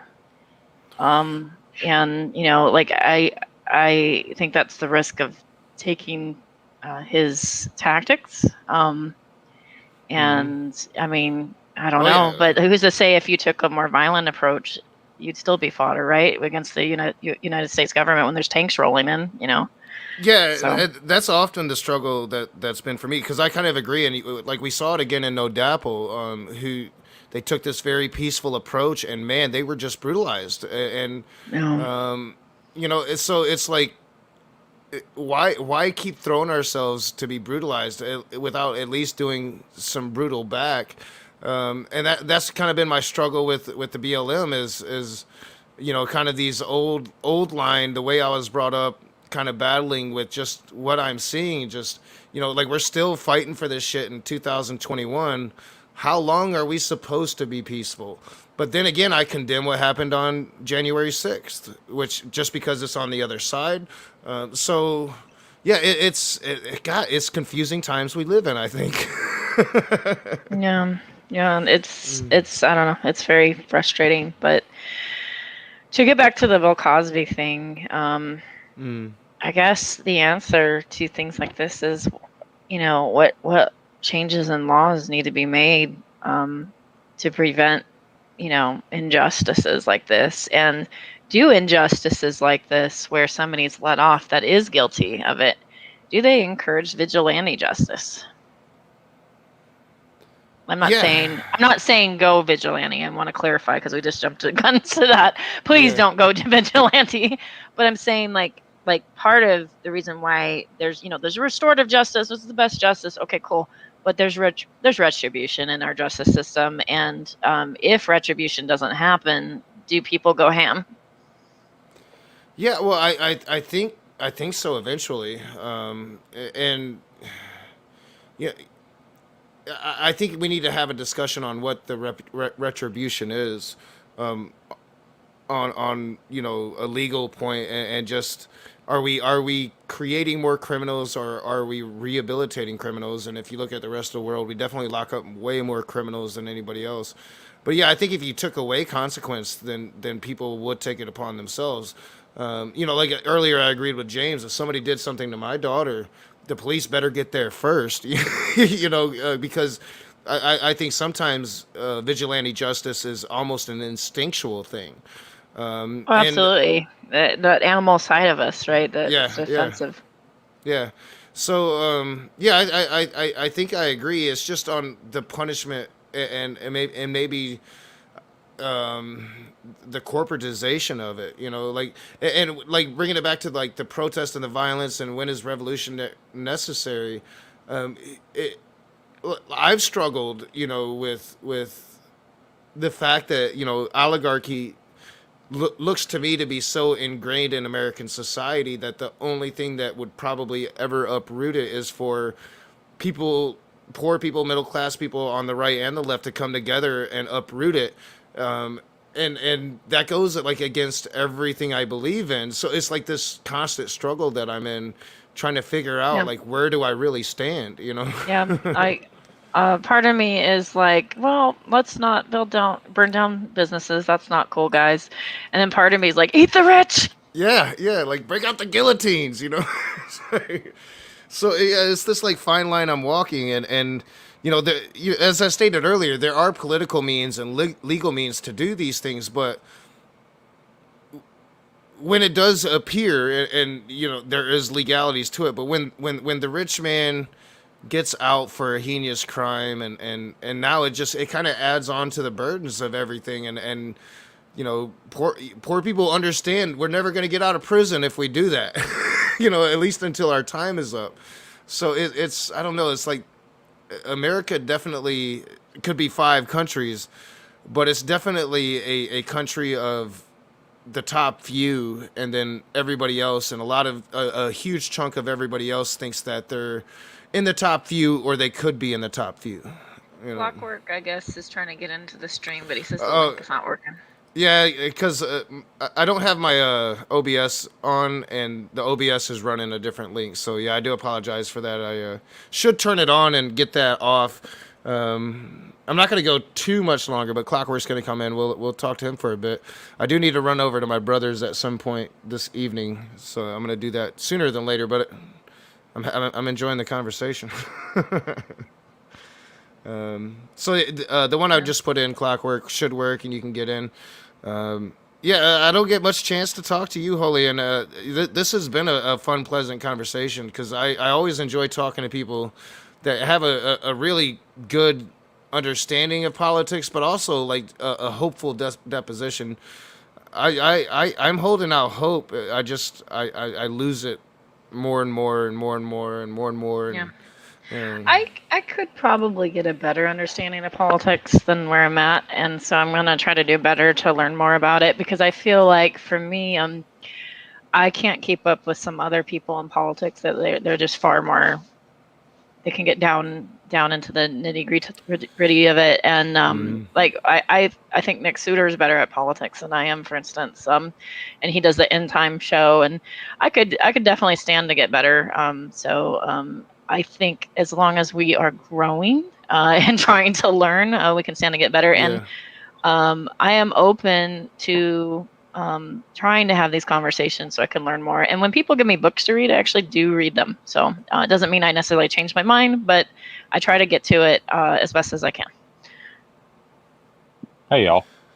Hey, what's up, Clockwork? I'm deciding whether or not I'm going to ban you. Why non-believers are idiots. You might not realize, like, the one rule I have on my channel is no slurs. That hard R word is a slur in my book, so I Oh, wouldn't yeah. be using it. Well, as soon as I saw that, that's somebody's sock. It's somebody's sock. Yeah, It's yeah, like Gill's sock or G-Man sock or somebody like that. it's not Smokey because I haven't banned Smokey again yet. But I don't even see a hard R word. I'm like looking through now. Where did that go? it's near the bottom. Atheists that rage are that Oh, word. gotcha. You know, that word is still something I really try not to say. But it was such a big part of the 80s and 90s Oh, that it's it's so still Oh, yeah. hard. it Oh, still yeah. slips out of me. It does. You know, I'm not. I won't lie about that. That's why I'm going to let you get away with it. Why non-believers are idiots You because get it does once. still slip out of me sometimes. Yeah, you But get yeah, you get one once. You pass. get One once. pass. And the only reason why I care isn't to virtue signal and be like, oh, I'm woke. It's that there are folks that have autism in our community, and um, they've had to Oh, yeah. suffer the consequences of that word, and it's been a hard battle for them, and that's why I care about it. Well, that's why I care about that word too, because I've got people in my family that are developmentally disabled. We'll put it like that. That's that fair enough. Yeah, yeah. Okay. It was like a catch-all for all sorts of things, right? It could Oh be, yeah, back yeah, then, yeah, yeah, it like was. Yeah. Down syndrome, could be autism, whatever it was just thrown out. And then it was just used as, that's silly. That, like it was. So Yeah. I understand. Yeah.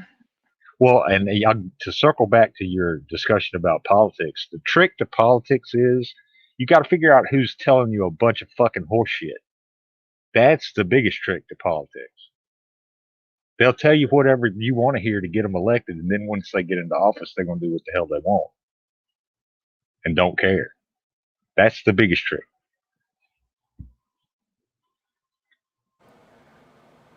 This is hilarious. Hey, the Raging Atheist. Praise just gone live. The stream is called "The Degenerate Raging Atheist is a Troll Tard." Thought you might like to know. I love that. I mean, man, when they're Oh, just talking and talking about me, man, I can't ask for better publicity.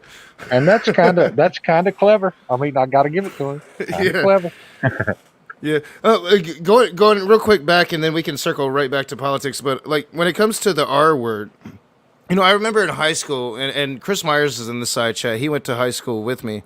We had a special ed class. Oh A yeah. class. And I would see like everybody be mean to them, and I can think of this one kid in particular with Down syndrome. He's in a wheelchair. And people would be mean and say just the most horrible shit. And a Hmm. few of us, we just weren't like that, and we befriended them, and we cared about them, and it just seems like that was the culture back then, and I'm not sure if that's still the culture, especially when you're young and cruel, but it just seemed like that's kind of how it was back then, and I've never really understood it like this. anything that's different. It harkens Yeah. me back to the Rome days when they were killing their deformed children and shit. I'm not picking on Rome, but like, Well, Sparta. it takes me Sparta back to did the that. day. Yeah. No. This is Sparta, motherfucker. Yeah. I'm gonna play devil's advocate on that because I see an opportunity to play devil's advocate. A conservative Christian who has a problem with abortion might say the same thing, that we pick on kids like ahead of time, like the fact that you can have a child in the womb and be late in your pregnancy, and they can go, "Oh, your kid probably is going to have Down syndrome," and then people will go abort, and they think that that is a reason to abort. Like we do live in Rome in a way. Like Yeah. there is Yeah. that aspect of abortion. And I'm just going to put that out there, and maybe sometime you can discuss that later. Well, yeah. So late term abortions are like really rare. And the truest, as soon as your devices connect, I'll get you in. But and they say that they're oftentimes always necessary, but like you do bring up a good instance and some kind of, like I can't really recall any scientific evidence or reason to think going late is going to cause Down syndrome, and yet people do think that and will often. I'm not sure if that's a reason for for late term, but man, I would sure be against it. You know what I'm saying? Like, I know someone who had a fairly late term abortion due to their child probably going to have Down syndrome is what I guess the test had shown. And yeah, that's and oh man, and I then couldn't and do then that. going I can't be for and that. saying that because of the abortion they were able to have another child who came out normal, and that was her rainbow baby. And so I'm bringing that up to say that I'm a leftist, but I'm a really bad leftist. I actually want some guns to be around, and I am marginally pro-choice. I like to say my personal ideals are pro-life, and there's exceptions. So I'm a pro-lifer with a brain, or I'm a barely pro-choicer with a brain, in my opinion. But there, like the celebration of abortion that I see on some left sides of like any reason, no matter what, my body, my choice, no matter what reason, I find alarming and really kind of offensive. And unfortunately, that's why now we have these weirdos saying abortion, no way, for any reason. You have this other like knee-jerk reason, and it's just a big fat mess, and I find it frustrating. But like Down syndrome is for some people a reason to abort, and I find that kind of disturbing. I don't know. Yeah, I definitely I don't like because abortion is a hard issue. I don't really often try to debate on it because unless it's coming from like a really Christian perspective, so I can combat their Christianity on it. Because I struggle with the morality of it, and I would consider myself probably the same. Like I definitely don't want all out abortion. I definitely don't want. I think I'm pretty good with what is it, 21, 22 weeks, whatever time period most states sit at. But the longer the pregnancy goes, the more of a morality issue I have with it. It's Because there comes really, a point where developmentally a baby in the womb at really late in the pregnancy is no different than a baby that's taken a few breaths, right? Exactly. Yeah. Yeah, I can get on board with that. Yeah, I can. Abortion should not be used as a form of birth control. We have birth control. We got condoms and the pill and the Plan B We have birth thing. control, but this birth control has a lack of access, and there is a lack of sex education. So, there's a whole lot of problems. Yeah, you're Especially- opening a whole nother can of worms. Yeah, there. especially in those southern states that just hate sex, but man, so much sex happens there. Yeah, exactly. Yeah. Like shit, man. When we were kids down in North Carolina, we was a fucking. Chris Myers will back me up on that. So, folks that are using Jesus for and against gun control, I just want to point it out. There are Christian arguments against gun control, like the value of life, especially if you aren't a Calvinist, doomed from the womb kind of person, and you're taking somebody's life and sending them to eternity, to who knows where. There are Christians that believe that guns are a no-go because who are they to decide that you meet the Lord right then and there? There are other Christians that take the stance that Jesus says, "Hey, bring your sword with you," and Jesus, before he's crucified, tells his followers to bring their sword with them, because what he's doing is he's predicting the fall of Jerusalem, and that like there's going to be this mayhem, and then there's also going to be Christian persecution. And so there's an argument, that Jesus is pro guns. And so I've seen arguments both ways. I think that God values life. How about that? So Yeah, I think, like, honestly, if you look at the New Testament, you can cherry pick versions to go either way on the gun issue. A lot of leftists will look at Jesus and see, hey, we'll jokingly say, first socialist, yo. But it's definitely easy to read the New Testament and come out of it with a completely different interpretation of who Jesus Christ is. I think that's the beauty of Christianity, is that you can literally do anything you want and support it with the Bible. That's why it's as big as it is. There's nothing you can't do. well, that's not just Christianity. I think any religion can be Yeah. taken that way, frankly. Yeah, any I don't know. religion. I don't I- study I- any religion, but I know the Bible will allow you to do anything. Uh, not necessarily. I mean, you shouldn't be masturbating, I don't think. But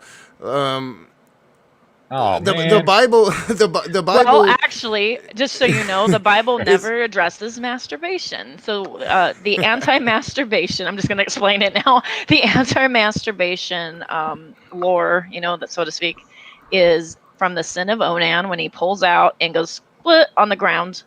And instead of getting the woman pregnant, it comes from that, because he didn't fulfill his marital duties, because she was a widow and he had to take her on as a widow. And part of his marital duties was to give her a heir, but he didn't want to share the heir, because that meant that it would take less from his kids that he already had.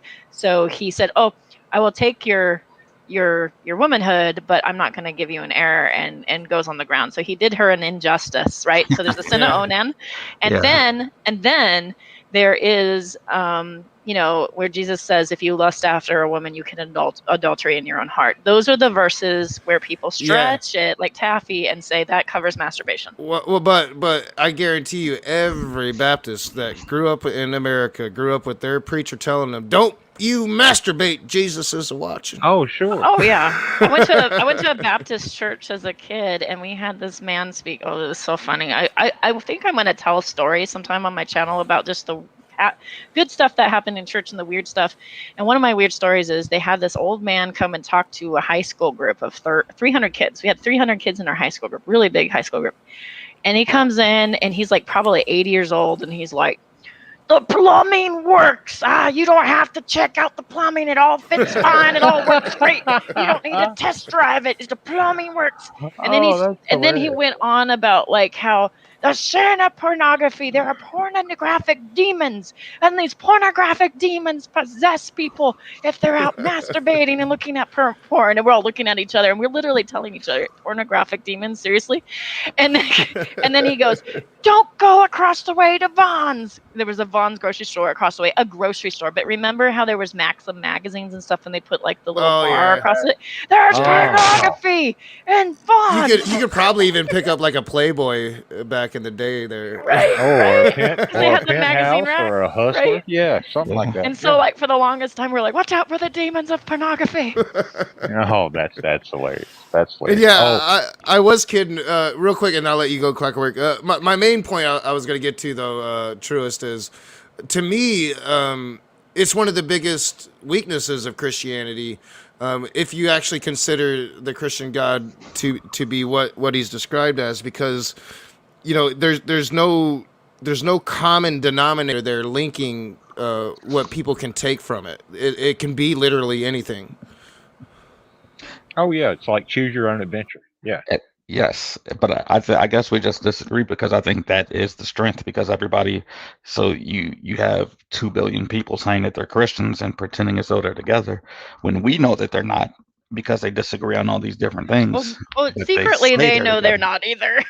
Yeah, I mean, Yeah. it's situational.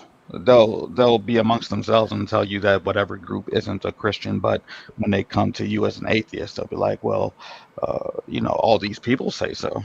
all these Right. people. Oh yeah. You're going to discredit 2 billion people's experience. World's same biggest thing religion. goes- I hear that a lot. The same thing Yeah. goes with the second biggest religion, which is Islam. Islam is as fractured as we are. Mhm. They kill each other over the religion, just like we did. So Yeah. it's the same problem. Like there's fractures within fractures. And I get it, but yeah. Same. I would argue same problem within Hinduism and India right now. Probably, yeah. Oh yeah, there's more Yeah. conservative versions of Hinduism where they are pretty strict on women particularly, Yeah. and there's less ones. Well, I thought the Romans and the Greeks had a bunch of gods until I started reading into Hinduism, and I was like, holy shit. Well, some of their gods are avatars, basically.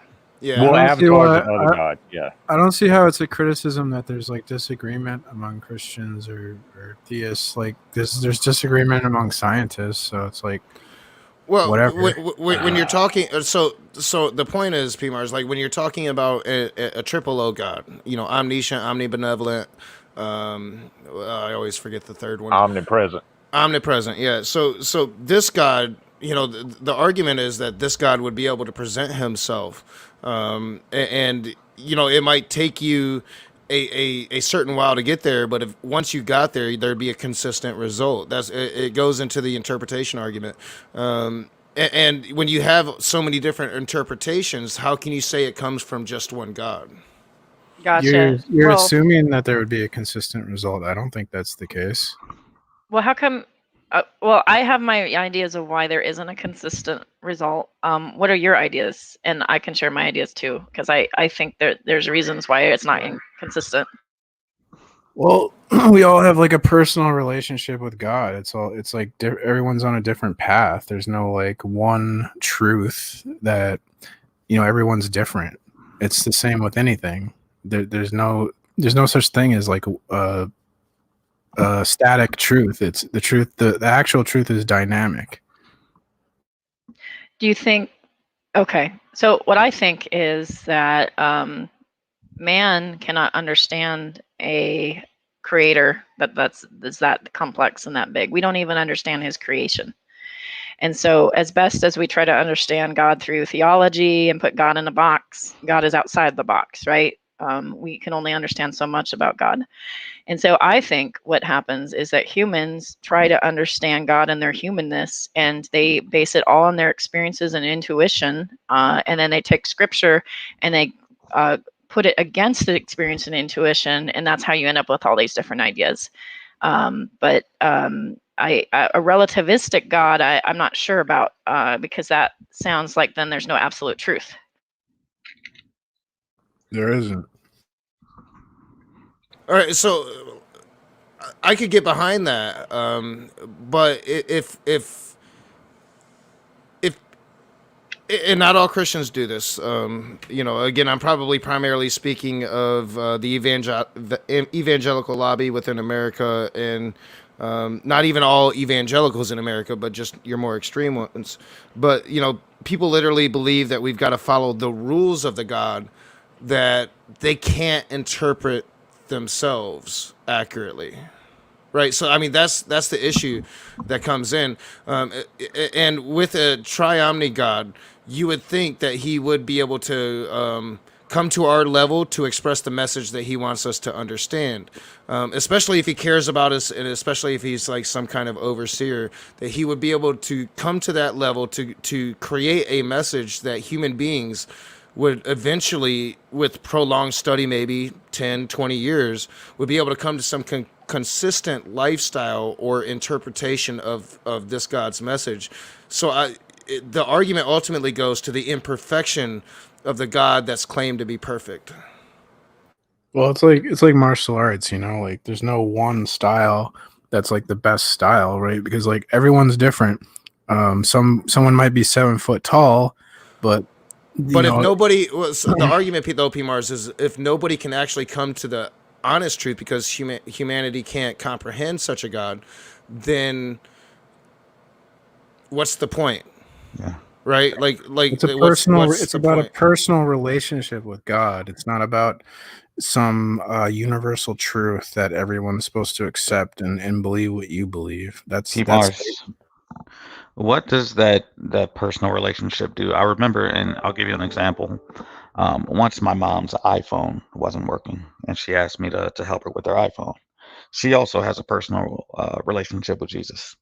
I asked her why she asked me how to make her iPhone work when she has a relationship with the person that knows everything. So, what does your personal relationship with this, with Jesus, what does it actually do? How does it manifest in reality?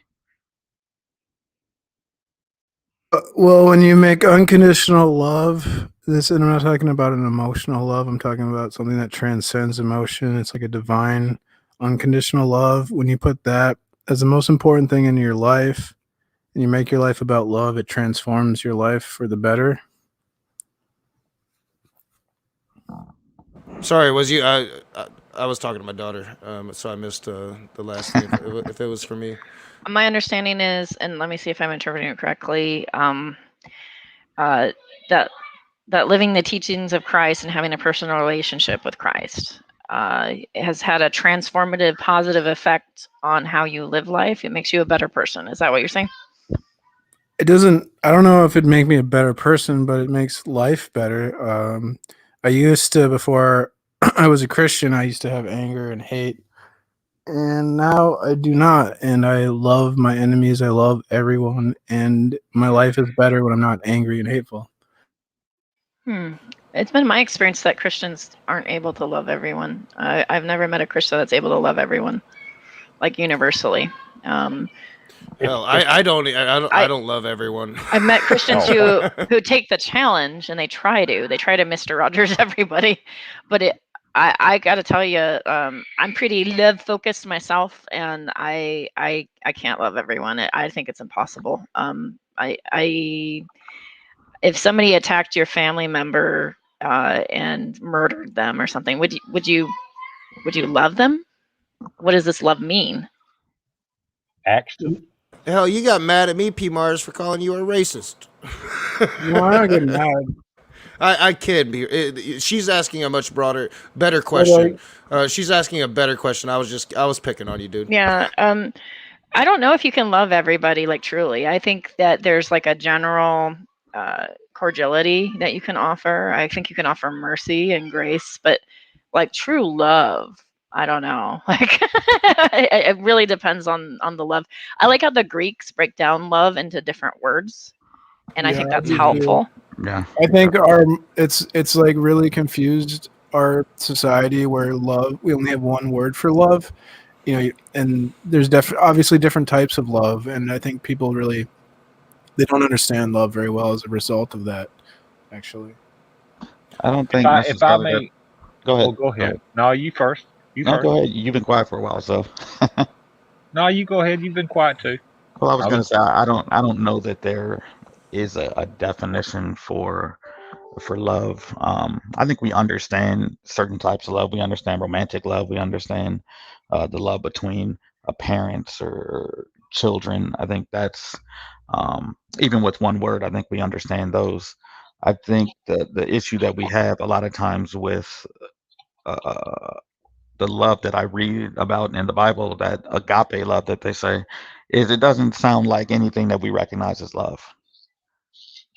Yeah. And I think that's the issue that I come across, at least with that Well, definition of love. the one thing I think was really profound, Jesus said, where it's like easy to love people that are nice to you and love you. That's easy, but the true test is to like love those people who get on your nerves or really frustrating. And I think that's true. And this idea of agape, it's like this divine love where it transcends emotions, where it's like you want the best for other people, even if they're crap. And like this apostle Stevens, he was getting stoned to death by the Jews, and he forgave the people stoning him to death while they were killing him. And I mean, I think Yeah. that's really inspirational and remarkable, like forgiveness, and it inspires me to like forgive others and love people. Yeah. But when I think of love, though, I think of it as sort of a own internal ownership of love. Like And so, like, Yeah. forgiveness and mercy, I think you can even do without loving somebody. I don't know if that makes sense. Maybe I don't know. I just think it's an interesting concept. Also, I do want to say maybe I'm a little sensitive because I think forgiveness has been weaponized in the church, and I can go on. I've been Definitely. wanting to make a video about that because I think that there are abusers that weaponize forgiveness. Definitely. I think it's systematically weaponized. See, Oh, you mean like I'm making you interested in forgive? that. Are you talking about let- like if I make if- you forgive even if I don't repent and change my behavior? Is that what you mean? Nobody can make you. That's one forgive. example, right? So nobody can make you forgive, right? But people try. So for instance, we'll use somebody in our community. G-man steps on your toe and does something mean and cruel to you and says something defamatory, right? And then you go, dude, you stepped on my toe and said something defamatory. What's up? And he goes, well, you're a brother or sister in Christ. You have to forgive me. And I've seen that go down, like, all the years that I've known these people. And so, like, this whole, you have to come to me in private, Matthew 18, and you have to forgive me. It gets taken into the Duggar family. It gets taken into Jehovah's Witnesses religion, like I know that's a different religion than most Christians, but like they're still in the Christian umbrella. They do the Matthew 18 thing and they bring it to the elders, and there's like a forgiveness and restoration party, and everything's just hunky dory. I've been told that I had to forgive my abuser by a pastor because that was the most Christian thing to do. But forgiveness didn't mean like forgiveness to me truly means you don't owe me anything. I'm done holding against the bitterness. I'm done against, retribution.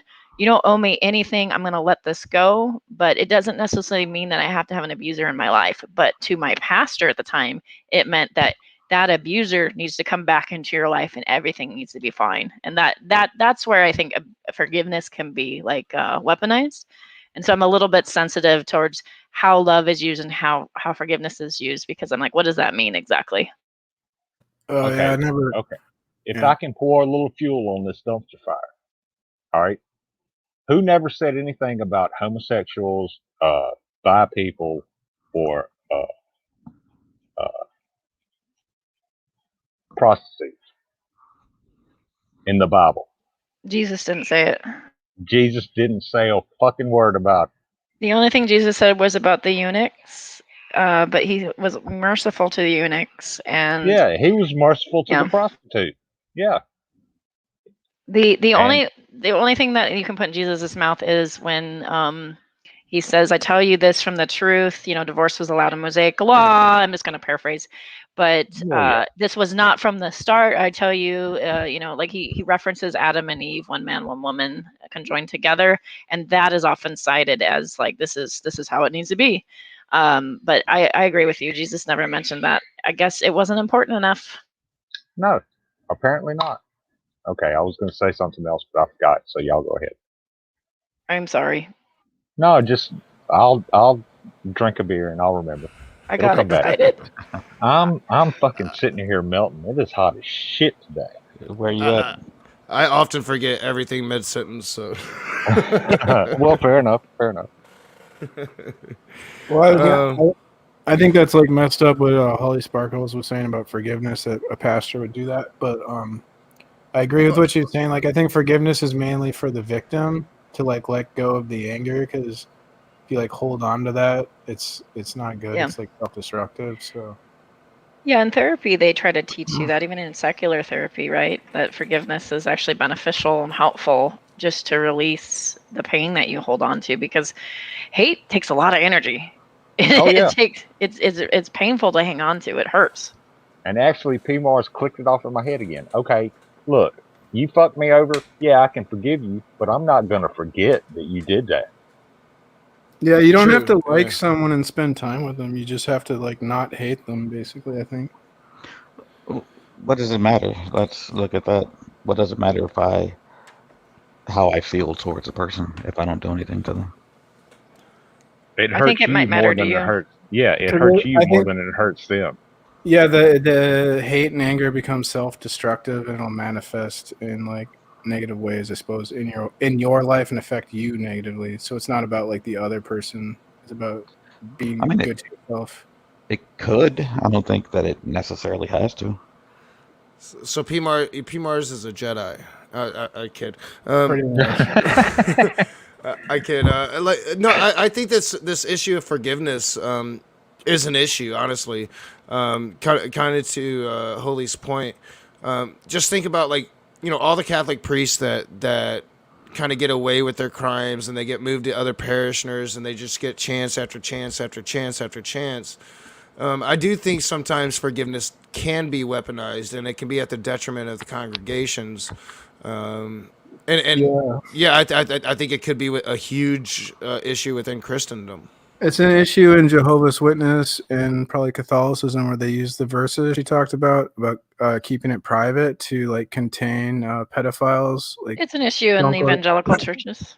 don't go to It's an issue. don't It's go an to the issue in police. Mormonism. Oh yeah, well, But it's definitely it's an issue in like Scientology too. Now we're seeing that Danny Masterson Well, like he's raping all yeah. these girls. it's And an then, issue. like, Honestly, they across cover it up in these churches. They cover up sexual abuse in these churches. honestly, it's an issue across all demographics, and the only real demographic I could say is it's not. And I can't speak for Europe, but in America, like atheism, we don't have institutions, but it's still I'm not saying pedophilia doesn't happen with atheists because it happens across all demographics, but yeah, I think that.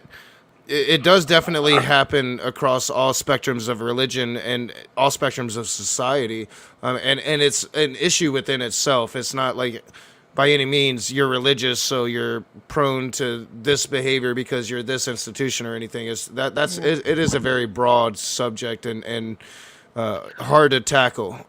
Honestly, Here's what I see as far as like the church and pedophilia goes. Is there an actual verse that outlaws or says that you shouldn't have relations with children? No, and I don't know why there isn't. Exactly. It, it can be derived that way. Like rabbis derive that, even like in older, Jewish scholars. But there's nothing that prohibits it directly, which is very frustrating. Right. So my follow-up to that would be if you are getting your morality from the book, then there's no reason not to do that with a child. There just isn't. If you're getting your morality from the book. Except in Jewish culture, like the age of marriage was typically 13. I know that's young, but that wasn't atypical in a Bronze Age society. And like you weren't supposed to have relations supposedly unless you were married. So like there's that argument. But yeah. And I think just arguing from a morality standpoint, God did some crazy things. But I'm hoping that we can assume God wouldn't sanction having sex with children. I don't. I don't see that. How old was Mary? I don't see why. Probably about 13. Some people I don't say. see why Jesus has to come out and specifically say like all. That's not. That's totally like missing. Jesus was. He wasn't to be like a legalist. Like you can't. He just told us to love God and love each other. Like you can't put love into commandments. And so I'm not sure. I'm not quite sure he wasn't a legalist. I think that he saw great issues with the law in Jerusalem in his time, and he made very legal arguments at points in the Gospels.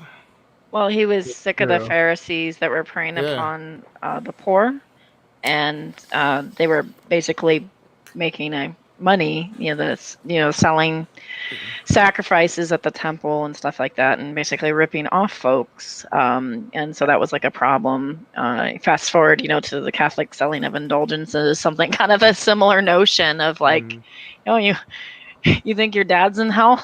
Well, you can pay him his way out of purgatory if he's in purgatory. Man, if we can pay to get out of hell, yo. Oh, fuck. Yeah. I was just getting ready to say that, Spackle. Jesus did not crack the whip on the money changers in the temple, did he? That's not a story in the Bible. He did. He whipped the animals, not the people. Oh, no. He fucked the people up. No, he made a whip and chased them out. It's inferred. No, he did not.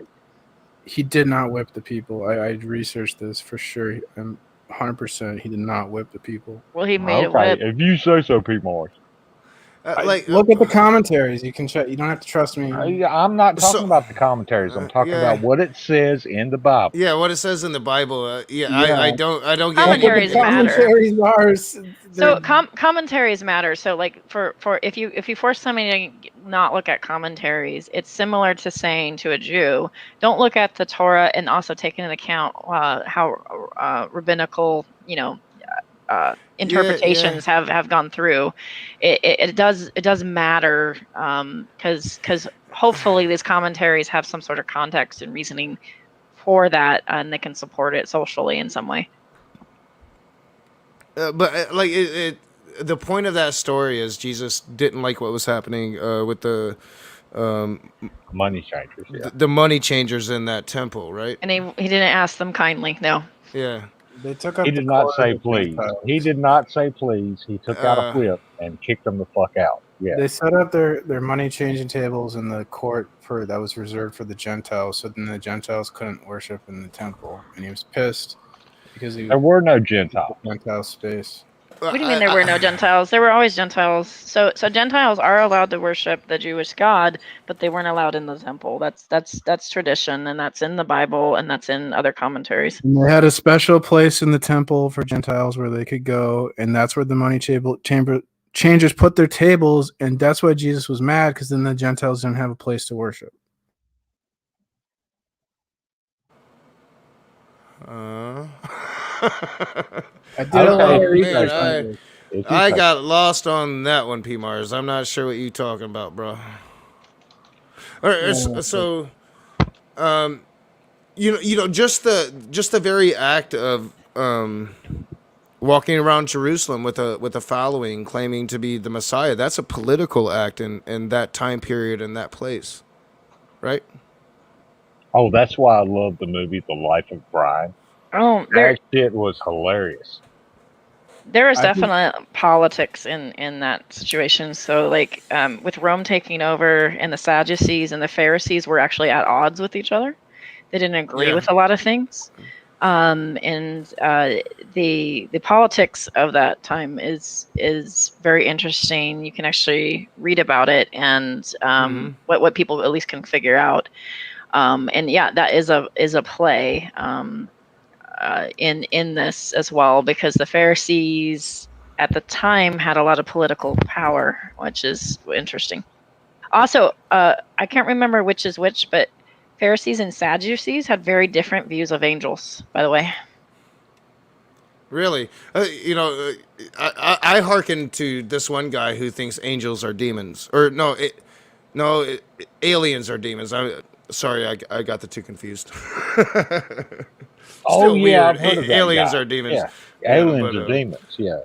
There But are two also different some versions Christians. of angels. Like, what do you mean by that? Because, like, the version of angels that I've always seen are these humanoid creatures, with the halos. Your very traditional angel. They're often dudes. I can't honestly remember seeing a female angel ever, outside of like fantasy art and shit like that. Brian Stevens is talking about different subjects in chat, but he says, let's talk about the easiest cases to talk about. Women should be able to decide to end a pregnancy to save her life. Yes, I agree. Yes. Yeah, we were kind of, I'm sure Brian was probably here for it, but we were kind of talking about abortion a little bit earlier. But yeah, I would totally agree with that. I think hopefully most people would. Now, not all, because some people are just irrational, but I think even most pro-lifers would. For your information. For your information, G-Man made a video, maybe 2 or 3 videos ago or so, where he made a video where he was defending Shanny and Rev, saying that their child neglect is not child abuse. And then he went on to say people can't attack them if they're pro-abortion, because if they're pro-abortion, they're the worst abusers of all. And then he went on to say that I don't care what reason you have an abortion, even if it's to save a woman's life. It doesn't matter. Like, I have looked into that Shanny and Rev shit, and I'm trying to figure out when I'm going to make my big statement on that. But for G-Man to, that might be the worst shit I ever heard G-Man to say, that's not child abuse, that's not child neglect. That's crazy. Oh my. Oh no, the worst shit I heard G-Man say was liars are worse than pedophiles. That's the Oh, worst shit I've ever heard him say. that was the Tom Rabbit hangout where he said to me, "I am worse than Matt Bell, who's the pedo in question, Holy shit. because I Yeah, support LGBT." it was fucking horrible. Yeah, Yeah. yeah.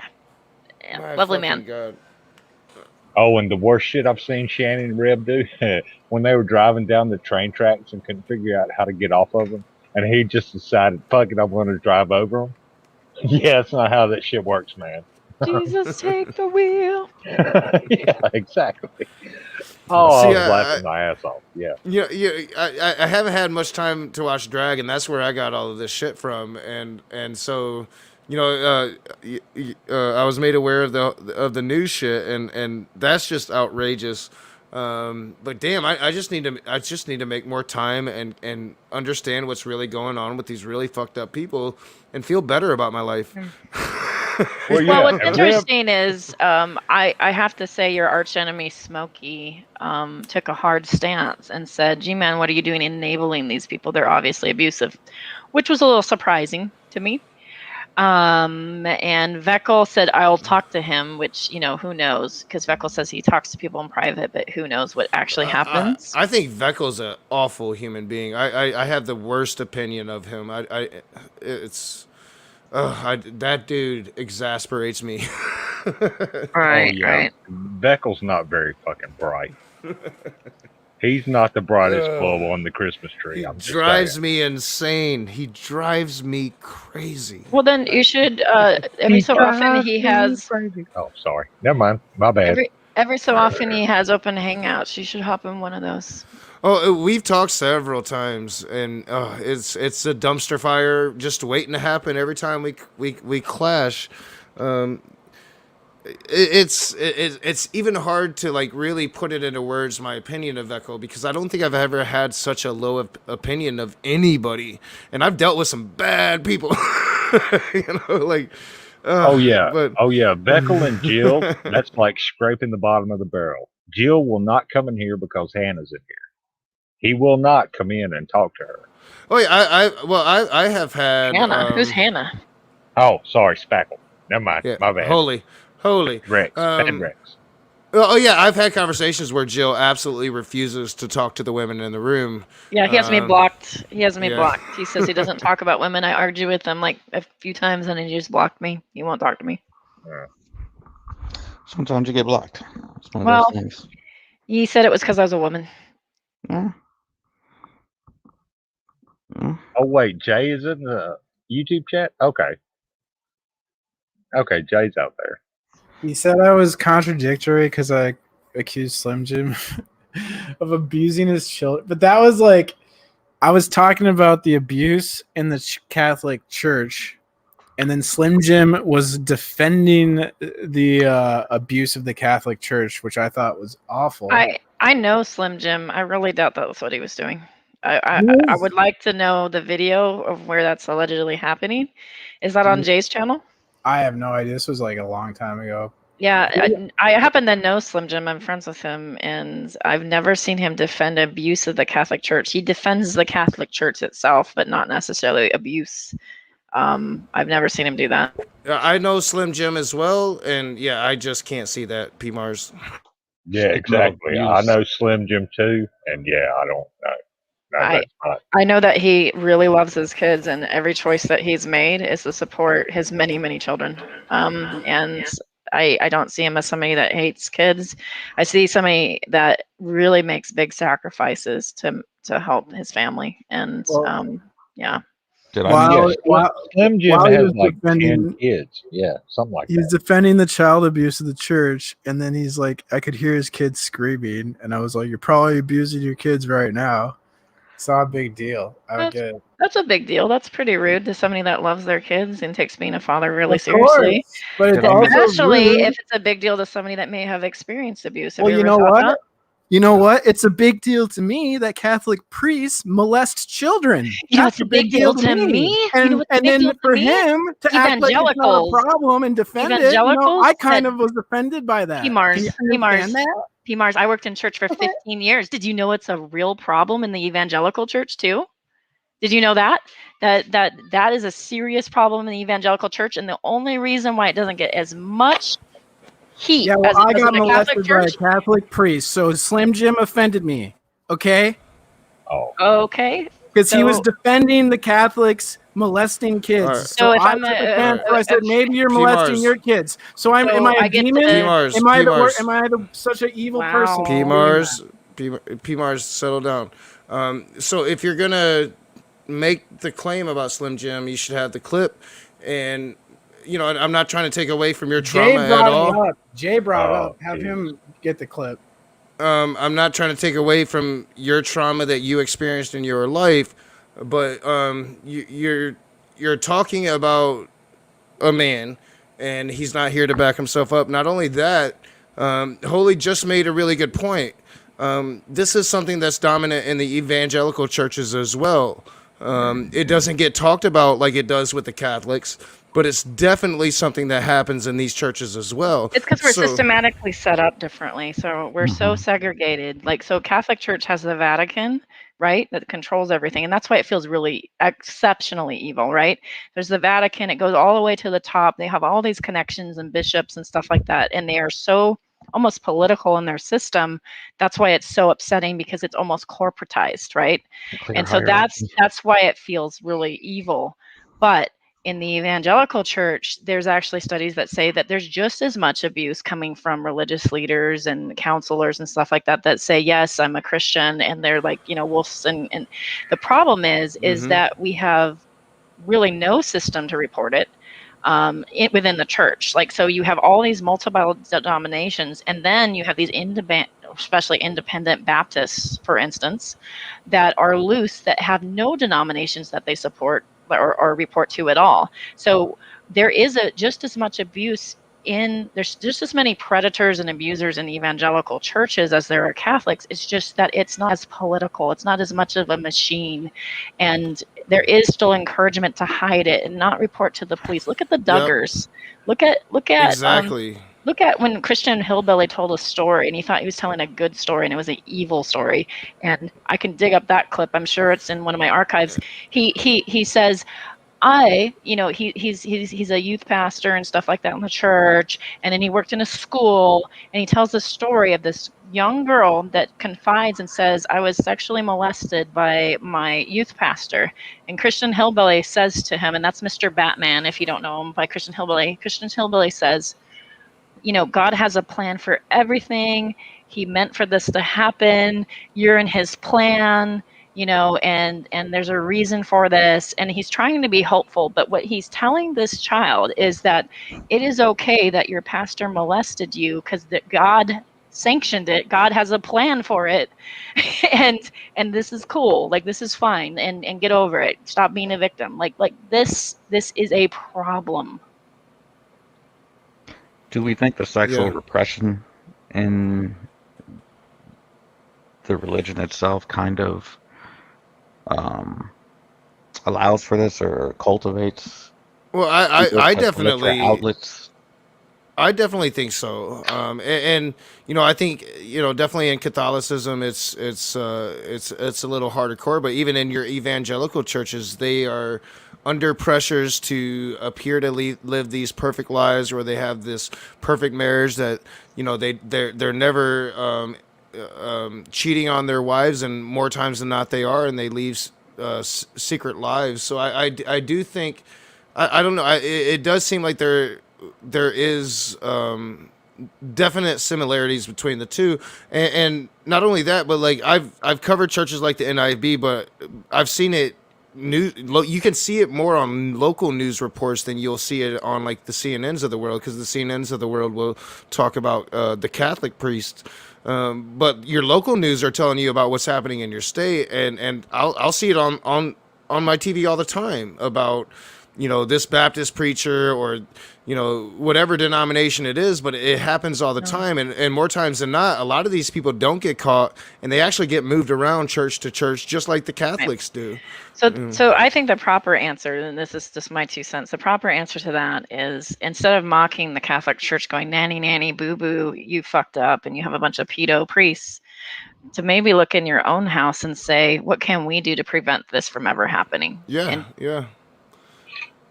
Sure, Yeah, it definitely. It's not just a Catholic thing. It's Protestant No. too.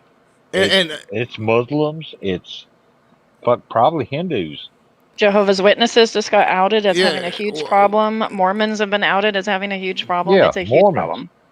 yeah, If you- and when you look at sexual assault, like the victims of sexual assault, yeah, go ahead and Ronnie, do your blood. I'm talking to my daughter. The victims of sexual assault are often family members, close friends of the family, or people of authority that the family have accepted. And yeah, a lot of times priests, preachers, Counselors, PE counselors, coaches, even. yeah. I mean, a lot of these times, these people are abusing these powers that they're given, and so yeah, this is a problem within society, not necessarily just within religion, but religion definitely has its issues with it as well. Yeah, the question is, what is the vehicle in religion that causes this? And I think Yep. that's a fair question.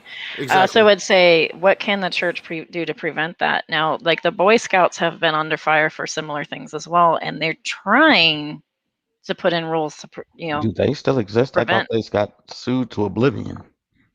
They exist, but the Mormons are now separating away from the Boy Scouts. So, like, Boy Scouts originally were largely Christian, just kind of by happenstance, like that's like the people that they attracted. And then in the U.S., Mormons pretty much moved into Boy Scouts also as using it as one of their youth group kind of situations. And so, what's happened is, while Boy Scouts became more inclusive to gays, the Mormons said, "Whoa." And they've stepped away from it because they think that that's like against what they believe. So now they're losing their Mormon influence, and they're under fire from the left for being a conservative organization that has child abuse against them. And I think like some of the cases are so old that like the way that people viewed child abuse and how they answered it and dealt with it was archaic. People were far too naive and trusting, and Boy Scouts is taking they're taking steps to figure out how to negate it. I mean, it started with always having so many leaders involved in any activity, never driving a kid home alone, all sorts of things to try to negate it and cause like a glass window so people can see at all times that their kids are safe. Churches are now doing sort of similar like things. I mentioned the glass window because like in offices now, in church offices, a lot of times they'll put like a glass window in the church office because they want to make sure that there's no shut door for abuse. Like, I mean, it's sad, but it's an accountability thing, right? It's a visibility thing.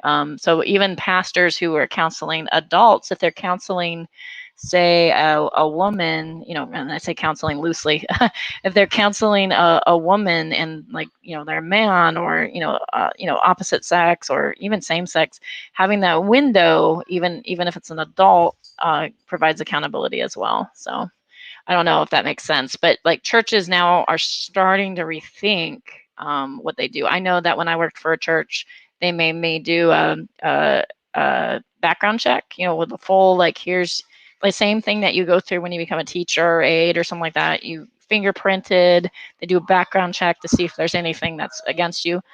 And I think that's really the smart thing to do, is to try to take steps to prevent it going forward.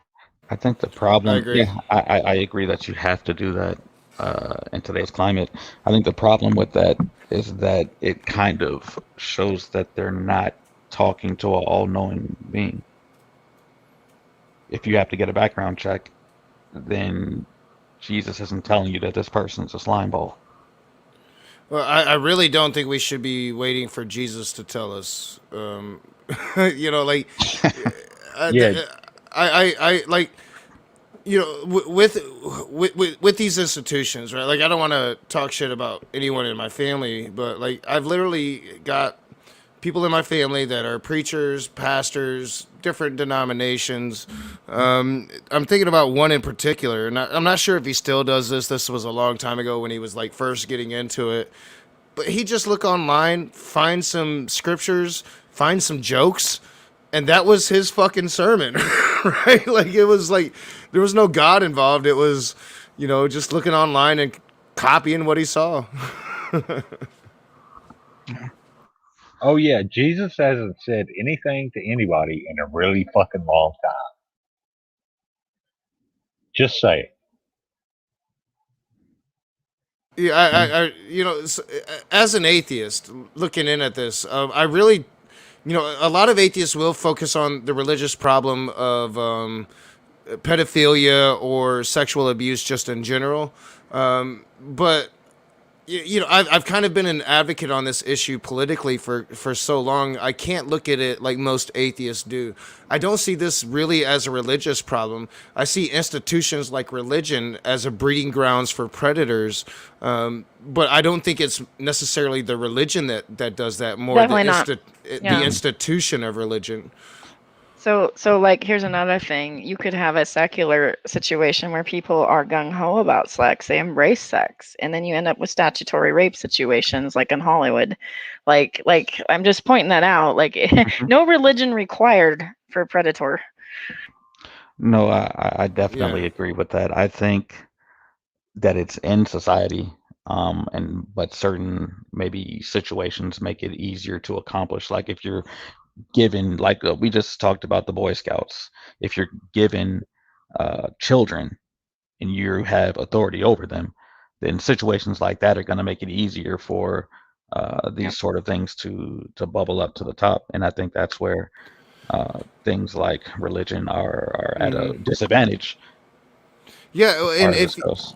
if you like look at what happened here in Michigan, at Michigan State, and now we're finding out what happened with the doctor at Michigan University, it's not even always children that fall under the sway of these dynamics. It's sometimes people coming into adulthood, and it's just, you know, these particular dynamics, this particular power that people can have over another, it will draw the worst of us to that, and we need to be vigilant in who we're putting in these positions. Oh, I stumbled on a show on A&E called Escaping Polygamy. Have any of y'all seen that? No, I'm but trying to run polygamy is towards an it. interesting subject because in and of itself, like I don't think having multiple wives is like something that the government should care about a whole lot. But what I do have problems with is like the cultures of polygamy where they're like, let's betroth the child to an old man and like all this weird stuff like that. Like that is Yes. weird. Well, have you heard of the guy called Warren Jeffs? Yes. Okay, he is the leader of that cult of Mormonism. The prophet, Warren Jeffs, the Yeah, prophet. That's disturbing. Warren Jeff. Yeah, who was Yeah. in jail for life for doing this shit. He had like 22 or 23, didn't he? Yeah, Oh, like they all do. They all I do. I really fell into these complications with my conversation with CJ because I have a very nuanced position on polygamy. You know, the dynamics that the Mormons use within their religiosity, I am totally against. So the man is the patriarch. All the women beneath him are just his vessels to create, right? Like, have definite issues with that. But I've known several polyamorous relationships that the dynamics are completely different, and I would be totally for their ability to marry.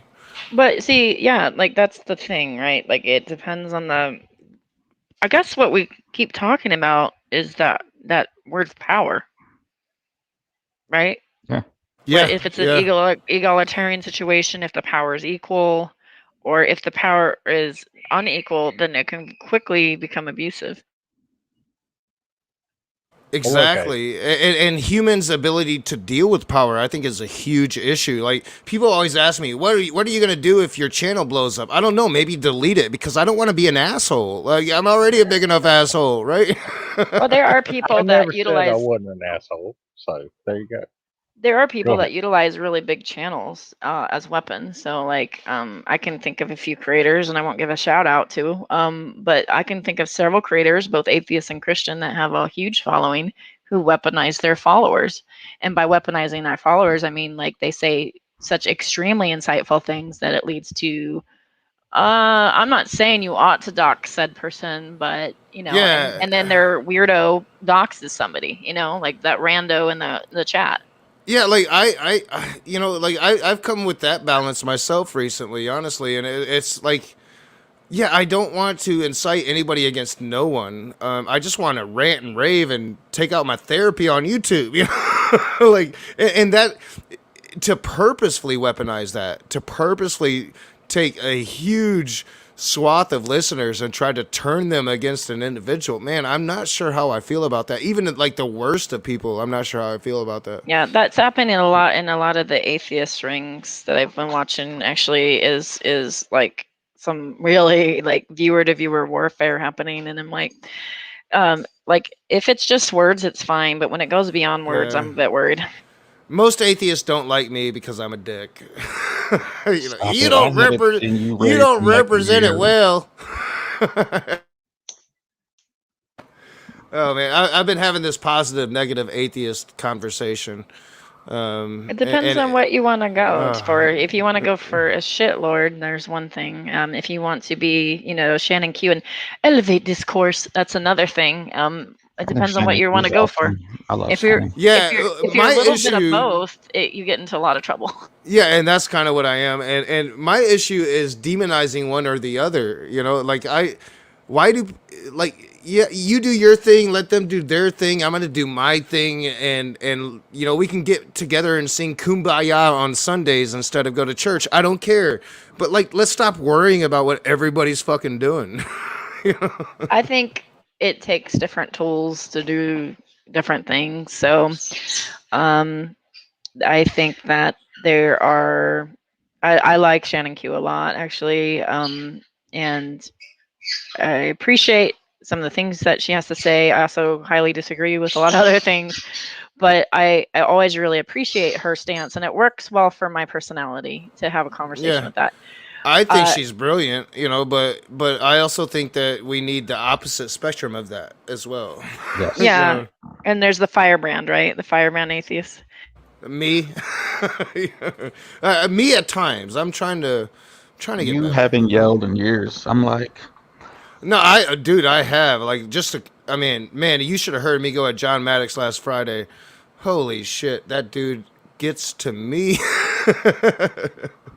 I saw Shannon get visibly upset. I forget the woman she was speaking with, but it was the first time I'm like, wow, Shannon's kind of mad here. Yeah, I saw Yep. Shannon and Paulo Mm. Gia get pissed at Otangelo because Otangelo came at them with complete bullshit and accused them of stuff they weren't doing and straw manning them. It was like the first time I ever actually covered Otangelo because it was just like, Shannon Q and Otangelo and Paulo Gia were going out of their way to be gracious and try to understand what Otangelo was saying. And what Otangelo was saying is, you believe in naturalism of the gaps, which is not a thing, you know? Oh God, I remember that stream that you were doing, and Tangelo come on. He might have just been in the YouTube chat, but yeah, he was saying the dumbest shit. I was like, man, come on. Yeah, oh man, that dude. Oh yeah, that stream pissed both of us off. So yeah. Yeah, people like wonder why I'm going so gray so fast, and it's like Matt Powell and Otangelo, a little Smoky Saint mixed in. Oh yeah. Hey, I've been gray. I've been gray. I got there. I got it from my mom. So It happens quick. yeah. It happens quick. For one day you're not gray at all. A Yeah. couple One years day I've later, got a full black gray beard. beard. Yeah, one day I've got a black beard, and the next day it's gray. What the fuck Yeah, dude. happened? Yeah. Yeah, like one day I'm nice and I'm brown, and next time I've got streaks, and the next time it's not a streak. It's really just a streak of brown. Yeah. Like It's like there's Blackbeard, there's Yellowbeard, and then there's Graybeard. And we're Graybeards. So let's all get on my pirate ship and let's go sail. yeah, let's go sailing. Did I miss the Bill Cosby discussion? Yeah. Oh God. Well, I would actually love to hear your Bill thoughts Cosby, on. and I'm like, oh shit, let me hop on. Yeah, have at it. Yeah, I definitely would like to hear your thoughts on it. That's where we started 2 hours ago. We finished around that, but I want to hear all the perspectives. Holy Spackle brought a good perspective. I think we're in agreement on the outrageousness of it, but there are legalities here that led to his release. So yeah, I'd love to hear your perspective on it. Yeah, Yeah, I'm right there with the legalities problem. Yeah, there's To me, I was technicalities. horrified. Yeah. I was horrified when they used that admission after saying that they wouldn't be able to use it. Because what it showed me was that if they want to get you, they'll change the rules and do whatever. And I was horrified. I live in the town where Drew Peterson was a cop, and they changed the law to get him too. And that is terrifying to me because I know that police will look for people that they want to lock up or people that they can lock up or pin something on. And if they're just given carte blanche to change laws and do things like that to work around the law to get people, it's just terrifying for me. So while I'd stand with all the victims, like this is terrible, and I was glad Hannibal Buress called them out and got this whole thing rolling.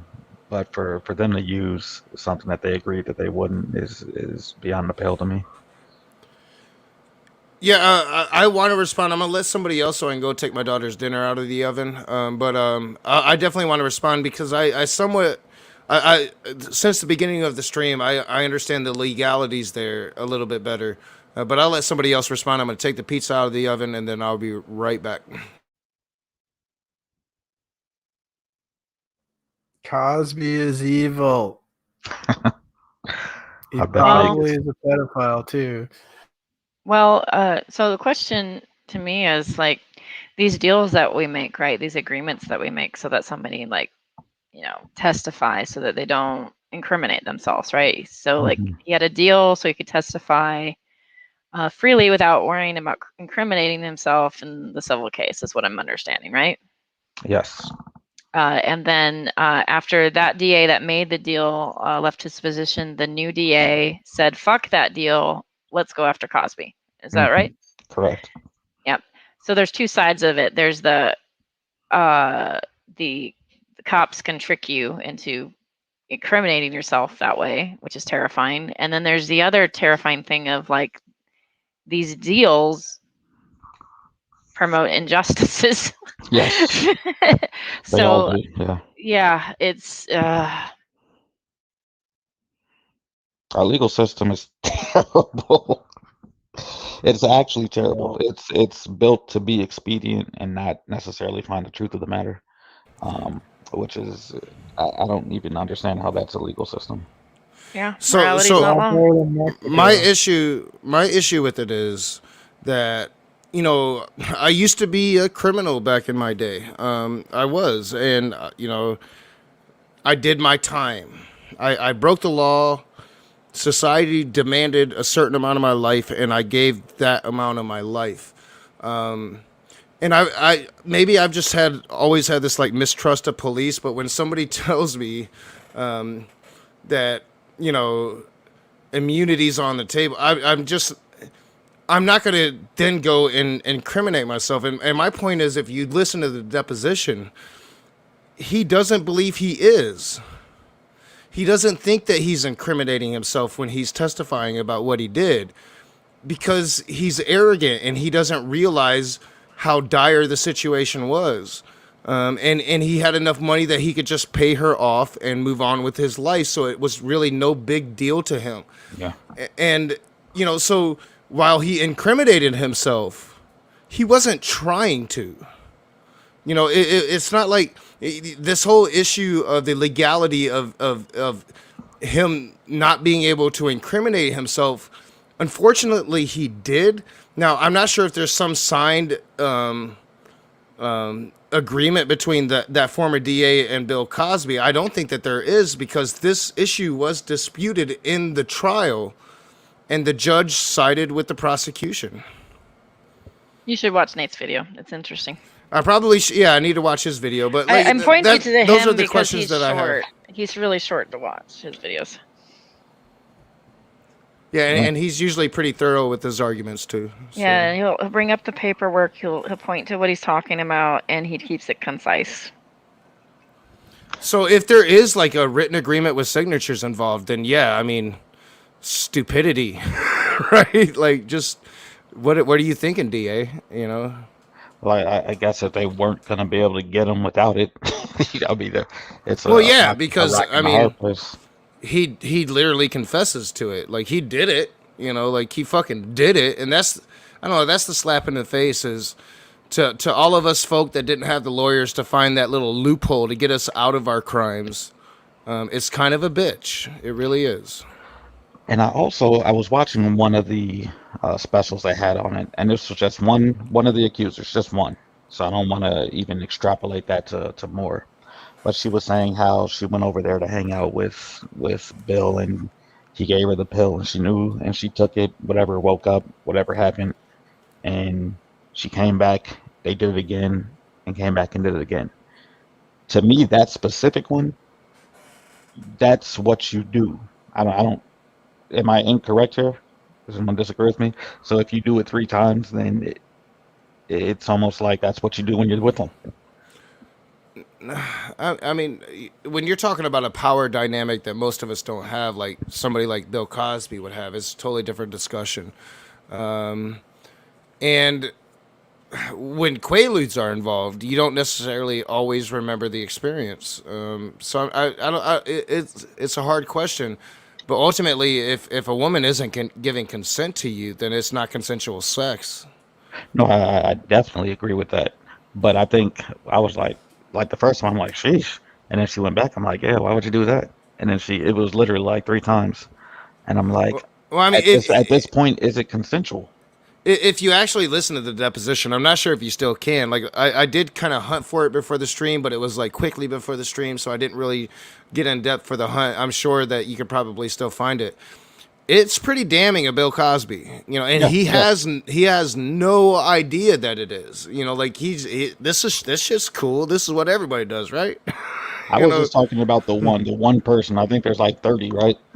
there's like 25 of them, I Yeah. think. I Yeah. was talking about the one specific, and I was listening to her story. Like, I don't know if you are the one, though. You know, the other Well, I mean, 24 perhaps. if you look at a lot of like Harvey Weinstein's victims, they were repeat victims.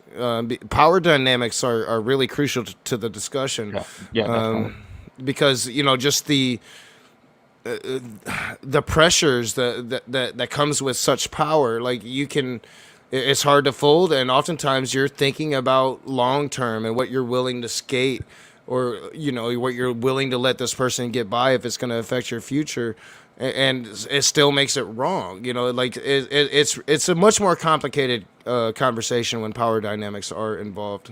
And that was the issue with Bill Clinton, that is. Well, I myself consider him to be an abuser,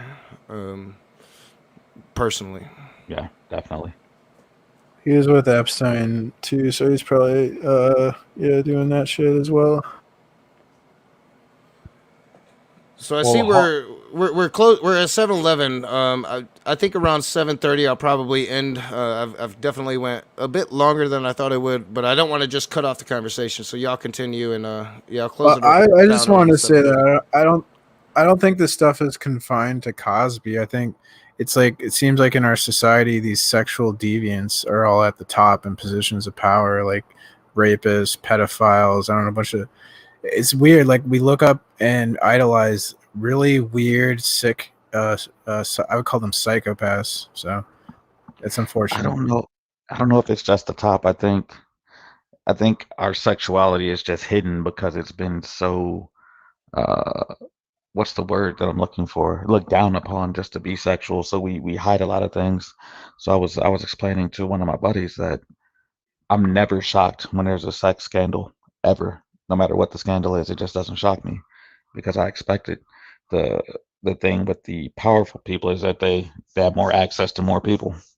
so, so you got to get it more. But I mean, even just people around the corner, I'm sure they're doing all sorts of weird stuff, man. Oh yeah, and I mean, it's you know, society itself is coming to terms with society, but I don't know. Like when it comes to people of power, I think there is this thing that power corrupts. I don't think that a lot of people coming into power are the same as they are 30 years later. I have to think like people like Harvey Weinstein, Epstein, people like this. They start to feel like they're invincible, and they start to test the limits, and it just goes farther and farther and farther until they're just so far gone that they don't even know what's right and wrong anymore. I think there are definitely a lot of psychopaths and sociopaths, but I think definitely power corrupts, and nobody really knows how they're going to deal with it until they have to deal with it. I agree that power corrupts. Well, I was kind of talking about there's this book called Without Conscious by Robert D. Hare, and he kind of makes a point I made where like psychopaths, they're obsessed with power, and so they tend to gravitate to these like doctors, lawyers, cops, or like politicians, right? Or so it's like a lot of these people that are in powerful positions, leaders of our society, are psychopaths and totally depraved. Like just like Rome, when we read about like what the Roman empires were doing and stuff, like Caligula, for example. Side note: I went to Rome. That was probably my favorite place ever.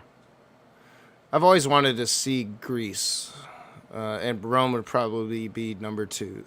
My Just folks went to Greece. They tell me it was better. I didn't go to that one, but the Rome the was history though. awesome. That's what I would really, yeah. If there's one thing I could do on my bucket list, would be go to, probably Greece, Rome, even Britain, just to see the history. France, Matter of fact, my picture is on the Italian coast, the one that I'm using there. It's fantastic. I definitely recommend it for anybody if they ever get the opportunity. Yeah, I've only been overseas once, a long, long time ago, and the memories are fading. I only have like pictures of my drunkenness, you know. But it was a good time. It is an experience I think everybody should live. Get out of America and Absolutely. yeah, see the world a little bit. You get to see that a lot of the American exceptionalism that we espouse here really isn't all that exceptional. Yeah, I would definitely agree with that. This whole American idealism, American exceptionalism bullshit gets under my nerves. It's like, what reality do you live in? And ultimately, it comes down to the history they were taught, and they weren't taught much. We went to, I don't speak a lick of Italian. You know what I mean? So that means that the people there spoke English and Italian. I mean, Yeah. just by that, that's telling you who's exceptional. You know what I'm saying? Oh yeah, man. I tried to learn Spanish, and that didn't go very far. I got a few words. Definitely got a few words. So yeah, this was an interesting conversation. We covered a broad range of topics. I wish I could go a bit longer. And if anybody has anything they have left to bring up, please do. But yeah, I'm feeling pretty drained. This is like literally my 1, 2, 3, fourth stream of the day, second on my channel. Oh, damn. Well, shoot, go ahead, cut it off. All right, yeah, I appreciate y'all coming in. This was a great conversation. Nice to talk to you, the truest, P Mars. Definitely better conversations recently. Clockwork Rex, as always, fun to have you on, man. I always appreciate when you come on. And Holy Spackle, I really appreciate Holy Spackle's input today. Great conversation. I don't have my Patreon screen complete yet because I wasn't going to go live again today. But Bill Cosby got set free, so it was something to talk about. Y'all have a great day. Thanks for joining, and we'll see you soon. You guys take care.